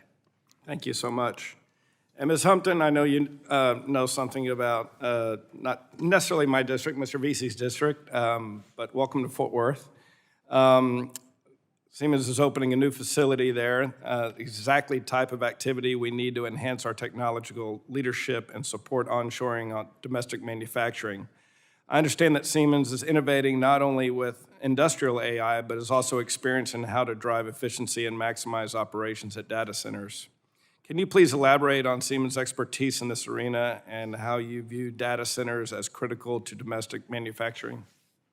Thank you so much, Congressman. And by the way, you'd be delighted to know that our technology is also used by some of those other manufacturers. So here's the interesting thing about this technology. It's in and around the manufacturing life cycle. And so it's fascinating to think about where does a company like Siemens play in the data center marketplace. Not only are we helping the semiconductor manufacturers design their chips so that we can achieve that, enhanced energy efficiency, cooling, et cetera, and enhanced performance, we're also helping those who are constructing the data centers to build their data centers and provide the critical power to them. So my colleagues at Siemens Energy are off generating power, and they put it on high voltage transmission lines, medium and low voltage switchgear. I mean, don't get me started because it's great stuff. But we're using those AI tools and in fact manufacturing them close to you at Fort Worth. All of those components that go into the data center, and then we ourselves are users of the AI that gets managed inside those data centers. This is truly, I heard a phrase recently that may apply right now. Partnership is the new leadership. That's the era we're in now, and I'm excited about what we can do together. Good, well, we're glad to be your partner. And can you also describe the likelihood of autonomous manufacturing facilities in the short term? What are the pros and cons, and which regulation should we consider removing or adding to facilitate U.S. innovation versus those we should create as guardrails to protect workers? Well, as we've talked about today, we actually have a shortage of workers in manufacturing. So what we know for sure is that we need to make every individual who's in a manufacturing environment as productive as they can possibly be. Technology can help us do that. That's wonderful. That we've had a little bit of conversation about lights out facilities, and I don't know about many of them. Sure, there are many things that can be done on a lights out basis. If we think about, let's say the pharmaceutical production line, and when we get to the point of individualized medicine, the ability for an autonomous line to actually control and monitor the progress of materials that are flowing through the manufacturing line, we know that will come. But in most cases, what we're really doing is making things that need to be assembled within a larger supply chain. There is a lot of logistics. There's a lot of tracking. People are needed in the creativity that puts all of those pieces together, and I think we're going to see that for quite some time. You timed that perfectly. Thank you very much. Thank you all the panelists. Mr. Chairman, I yield. Appreciate it very much. Gentleman yields back. Now we'll ask, I believe we have Ms. Schreier. Dr. Schreier, you're recognized for 5 minutes for your questioning. Thank you, Mr. Chairman. Thank you to our witnesses. We have heard from each of you that we need significantly more workers with targeted technical expertise, including in AI-assisted manufacturing, in order for America's advanced manufacturing industry to stay competitive in a global market. However, what I'm hearing from the business community is that President Trump's erratic, emotional behavior has brought uncertainty and chaos to American businesses that are looking to invest in the future and plan and train up labor. My Republican colleagues have spoken at length about the need to protect America's competitive advantage within the increasingly competitive field of advanced manufacturing. And I agree with them. We've got to keep our competitive edge in every industry where it makes sense for us to be leading in manufacturing. But at the same time, the Trump administration's recent government-wide federal funding freeze and efforts to dismantle the Department of Education, our continuing and our career and technical education source, tariffs on our strategic allies. I have heard just radio silence from my Republican colleagues about this, and this is ultimately going to undermine the United States' competitive and educational workforce and technological competitiveness. Ms. Humpton, you're the CEO of Siemens USA, a subsidiary of much larger Siemens International based in Germany. And in fact, your ultrasound headquarters is just down the street from my house in my congressional district. And I have visited many times and have been so impressed by the way that you have used AI to diagnose fatty liver disease with a simple ultrasound. And so thank you for using that and saving lives. On Monday night, President Trump issued an executive order imposing 25% tariffs, excuse me, on steel and aluminum imports. Germany is one of the largest exporters of steel to the United States, and you talked about sourcing materials here, but the issue is complicated because if there's scarcity here, prices go up, and if there are retaliatory tariffs, you're going to have difficulty exporting. Please comment. So you're going to have difficulty exporting. I wonder if I understand the question. Let me say this, that I don't think you'll get any business to say, yes, we want more costs in our supply chain, right? Nobody would say that. But what we do recognize is that we have an administration that is very supportive of manufacturing overall in the United States. We're going to stay laser focused on our customers' needs, make sure we're responsive to them, and make sure we do everything we can, even as policies and regulations change, to make the most of American manufacturing and the opportunity ahead of us. Thank you. I'm going to yield back because of my cough. Thank you. I apologize. It happens. It happens. Happened to me the other day, so we understand. Thank you. The gentlelady yields back. Now I'll recognize my good friend who represents the University of Florida. I know what she's going to talk about, what she's going to highlight, I'm sure. I'll recognize her for her questioning, her 5 minutes of questioning. Thank you, Mr. Chairman, and of course, go Gators, as always. Actually, my questions were asked earlier by my good friend, also from the Sunshine State, Representative Laurel Lee. And so now that we're towards the tail end of the committee hearing, a lot has been discussed. Certainly, I wanted to talk about digital twins, the investments the University of Florida is making. But I wanted to open up the floor to each of our witnesses because I know there's always something that gets left out of these hearings. So I'm going to start with you, Ms. Humpton. If you can maybe speak to some of the things that you wanted to cover or didn't get asked in this hearing yet today. This has been a phenomenal conversation, and I'm looking down at my notes of things that I wanted to make sure we covered. And I'm coming up empty. Thank you for making sure that we have a comprehensive dialogue. I think the thing that I hope we all leave with today is that industrial AI is different from consumer AI. Thank you. Absolutely. And thank you for all the work that you do on digital twins. It is absolutely revolutionary, and I'm very excited for the possibilities of digital twins in multiple different industries and sectors. So thank you. Mr. Kinder, I know Representative Laurel Lee, she mentioned the University of Florida and the College of Engineering. Anything that you wanted to add as part of your response to her question or expand on that? I should clarify a little bit more specifically, the importance of R&D and the investments that we have to make at the university level in order to continue pushing this type of technology. Yes, I think thank you for the question, Congresswoman. We're very excited about the Florida partnership. Yes. I think it's going to launch this fall, I believe is the plan, for the degree program. We think bringing manufacturing techniques to the building sector will revolutionize how we build, especially housing, of which there's a critical shortage in the U.S. Our software, the training we provide, teaches students how to reduce those costs by 50%. And this is where Autodesk brings together both manufacturing and architecture, engineering, and construction. We partnered with a modular construction company in Oakland, California, to design more than 300 AI-enabled affordable housing units at about half the cost and half the time and half of the waste in the process.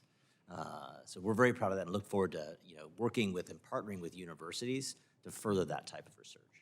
And along with that, in Congress, we're doing everything we can to make sure that the regulatory environment doesn't trip everybody up as we're innovating, and you guys are doing so much more with half the cost and half the time. We need to do it with half the regulations. So this is my shameless plug for the REINS Act right now, but thank you for that. Dr. Reynolds, I saw you flipping through your notes to make sure that there was nothing that you hadn't missed. Was there anything that you wanted to cover that we haven't touched on today? I might just reinforce a few points that I think have been made today. The first one I want to make is a sense of urgency. I think that we have an understanding that we really need to do a collaborative project here. This is going to take government, it's going to take industry, it's going to take academia, it'll take the civil society. But we have an urgent moment here because I think the U.S. is at an inflection point. And we have done so much over the last few years to rebuild this manufacturing base, to build momentum. We now have hundreds of new facilities being built. We have a whole new crop of manufacturing startups that are really changing the face, particularly in AI. All of that momentum must continue. And if we can get aligned and ensure that we don't have too much disruption or changing of the rules midstream, I think that we are really going to be able to accelerate the work here and succeed with our tipping point. And so I want to also just emphasize that that path forward is really an investment in the technology, but it's also the investment in our workers. And those together will help us do this. Excellent, thank you. Floor is yours. Thank you, Congresswoman. I think the one issue that didn't come up today that I just want to mention is tax policy. And I realize this is not the tax writing committee, but everyone here is going to have an opportunity to vote on taxes at some point. The expiration of the provision in the 2017 Tax Cut and Jobs Act that allows companies to deduct the investment that they make in research and development in the year in which that investment takes place. The expiration of that provision has been enormously harmful to the ability of companies to invest in R&D here in the U.S. Restoring that provision will be kind of the fuse that ignites a renaissance of investment in manufacturing and other industries here in the U.S. So that's the one thing that I'd mention. Well, and thank you for mentioning that. As someone who represents one of the top biotech hubs and incubators in the world, the R&D tax credit deduction is absolutely important and critical to so many industries. So thank you all so much for your time and expertise today. And the future's bright. I'm so glad that we're not having a doomsdayer conversation today. So thank you. And with that, Mr. Chairman, I yield back. I appreciate it very much, and that was a great move, Kat. Thank you for giving me the opportunity to elaborate on these issues. We appreciate it very much. All right, next we have, we don't have anybody on the Democrat side, yes, I'm sorry, Ms. Ho Chan. She's a great, a valuable member of our committee. We're very fortunate to have her, and we'll be working on quite a few issues together. I'll recognize you for 5 minutes of questioning. Thank you, Mr. Chairman. I'm pleased to be a member of the subcommittee. And thank you to the ranking member and to our witnesses for your testimony today. My home state of Indiana is one of the most manufacturing-intensive states in the country. According to the Indiana Manufacturers Association, manufacturing makes up 28% of Indiana's GDP and 17% of our workforce. When you account for the broad impact beyond the workforce that it directly employs, more than half of all jobs in Indiana do have a connection to the manufacturing sector. It's no secret, however, that the industry has had its challenges from international competitors like China that seek to undermine our US-based companies to the difficulties facing domestic supply chains. The manufacturing sector must have necessary tools to compete in a global economy. Fortunately, AI offers a potential solution to several of these problems. In its applications in American manufacturing, AI has been found to reduce costs, improve workforce efficiency, and make US states like Indiana better places to do business. And I acknowledge that this technology is new and rapidly advancing. I am excited by the opportunities it presents manufacturers back home as we look to bring jobs back to the United States. Mr. Kinder, my question for you is, much of the manufacturing that happens in districts like mine comes from small to mid-sized businesses. When you're engaging and working with manufacturers of this size, if you could just highlight a few of the challenges that you think the biggest challenges they face. Thank you for your question, and great to meet a fellow Hoosier. Small and medium-sized manufacturers face global competition, even though they may operate in Columbus, Indiana. They don't want to fall behind. Yet for them to be able to invest to keep up the pace, it's a challenge. They don't have the economies of scale, and they don't have a government that may be completely subsidizing the investments that they are trying to make. And so the challenges that I see, or that we hear from our customers, our small and medium-sized customers, is they want to invest, they want to be as efficient as they can, but that requires often new processes, new equipment, new factories, new software. And that's an investment, a hurdle for them to get over to be able to invest in what we call digital transformation, of which AI is just another next step in it. Now, the promise of AI, the beautiful promise of AI, is it can make our small and medium-sized enterprises more competitive. It can take out some of the costs that they would have to pay manually that larger companies or global manufacturers wouldn't have to. Is that something that you think the R&D tax credit could play a part in helping them make some of those investments? I think tax credits that help to support investment in R&D absolutely can. Okay. So we want our small businesses to remain competitive. And you touched on this a little bit, how adopting AI for technologies and processes can be helpful. Could you talk a little bit about Autodesk, how that helps manufacturers access AI? What are some of the challenges that are inherent in adopting that technology? And then what steps, if any, should Congress take to support our small and medium-sized manufacturers in adopting AI? Yeah, I think what we do at Autodesk is, in terms of introducing AIs, we try to solve specific problems. So we look at industrial level data, finite or constrained data sets, not kind of large amounts of data that apply to the manufacturing process. And we figure out what the problems are that these small and medium-sized manufacturers face and solve those, such as automated drawings. We recently rolled out automated sketch constraints. When you're building a table or modeling a table and you change the dimensions, you want the legs to move too at the same time. That you can do all of that using AI, and it just speeds up the overall process. Great.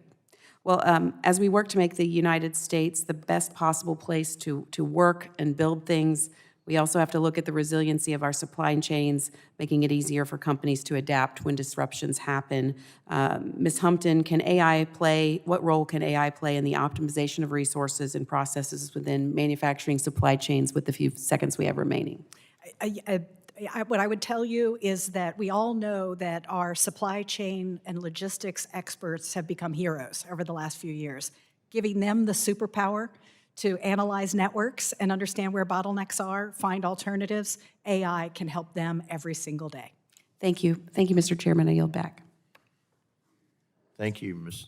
Houchin. Appreciate it very much. Now we have the Vice Chairman of the full committee, my very good friend and fellow Pittsburgh Pirate fan, Vice Chairman Joyce, John Joyce. Thank you, Doctor. Appreciate it. I'll recognize you for your 5 minutes of questioning. First, I want to thank you, Chairman Bilirakis, for allowing me to wave on to this important hearing. As we have covered in several hearings across multiple energy and commerce subcommittees, the AI revolution is here, and it will ultimately influence so many aspects of our lives, with everything from medical services to manufacturing optimization. AI adds the efficiency and precision that will allow Americans to receive faster results and have a more productive and dynamic economy. In the changing geopolitical climate that we live in, it is critical that we stay ahead of our adversaries. The competition for the fastest and most capable AI is heating up, and China has made it clear of its intentions to dominate in this space. America and the free world can't afford to fall behind and allow the Chinese Communist Party to be the leader in this critical sector for the future of our economy and for our national security. Fortunately, America has a strong advantage. As tech leaders like Elon Musk have said, AI could lead energy demand as much as twice of what it is currently. And that energy that Elon Musk referenced, exists today under the feet of my constituents in Pennsylvania. The access to energy and energy infrastructure is the tide that will lift all boats.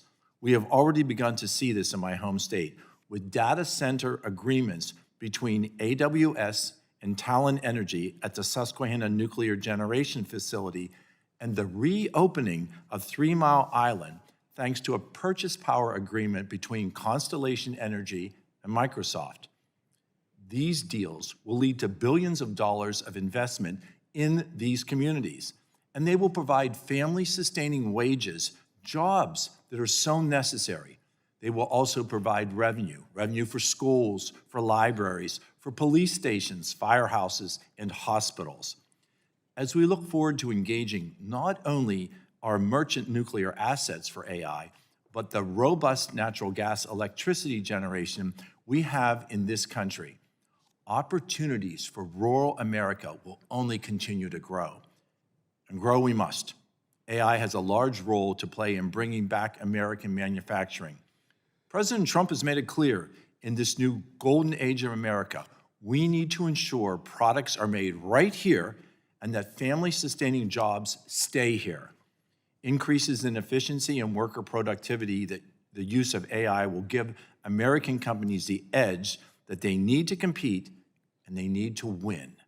The faster that we develop AI and build the needed data centers, the better we can protect our nation's interests and bring back the economic opportunities that America has not seen in the past 4 years.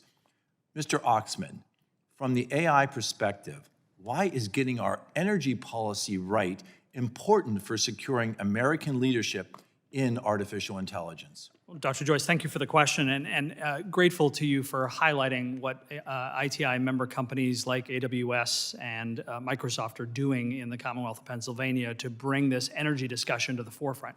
Because to your question, AI is not in a vacuum. It exists because of data centers. And those data centers are the key to continued US domination of AI innovation worldwide. Data centers do require a lot of power, like all of the other activities that we engage in on a daily basis. And finding new energy solutions, including nuclear, are key to continued US growth and economic activity around AI. So thank you for raising that issue, and thank you for your leadership on making sure that those energy pathways for data centers are available. Thank you for your answer. Ms. Humpton, in the global economy that Siemens participates, we have seen other companies, other countries manipulate currency We've seen unfairly subsidized industry. We've seen the theft of intellectual property. We've seen countries ignore environmental regulations and use captive labor to gain advantages for their domestic manufacturing. How can large companies like Siemens that follow the rules, how can they invest and make sure that AI allows you to outcompete these known bad actors? Thank you, Congressman, for that question. And in fact, first I will say that the U.S. is Siemens' largest market. I like to brag about this. We're responsible for about 25% of Siemens' work all around the globe. But as you say, we are a global company and working in accordance with the regulations and principles that truly lift up the role of manufacturing globally in the way it's done. AI, industrial AI in particular, can be essential in making workers in these developed and friendly countries that we work with so closely to help make all of our workers more productive. When we do that, we know that we all succeed. We are in a moment in time when bringing back American manufacturing in particular and taking advantage of American workers through AI, we're going to be able to enhance their ability to produce in a much more efficient way, and that makes us far more competitive here and at home. And that efficient way will allow so many Americans to appreciate the new golden age of America. I thank all the witnesses for being present here today. Mr. Chairman, thank you for allowing me to wave on. I yield back. That's a good way to end it. So we appreciate you so very much. I think that this committee is off to a great start. I think my ranking member will agree.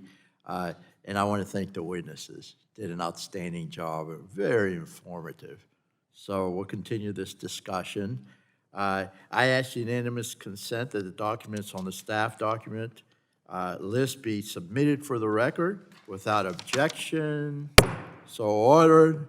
I remind members that they have 10 business days to submit questions for the record, and I ask the witnesses to respond to the questions promptly. Members should submit their questions by the close of business February 26th. So without objection, the subcommittee is adjourned.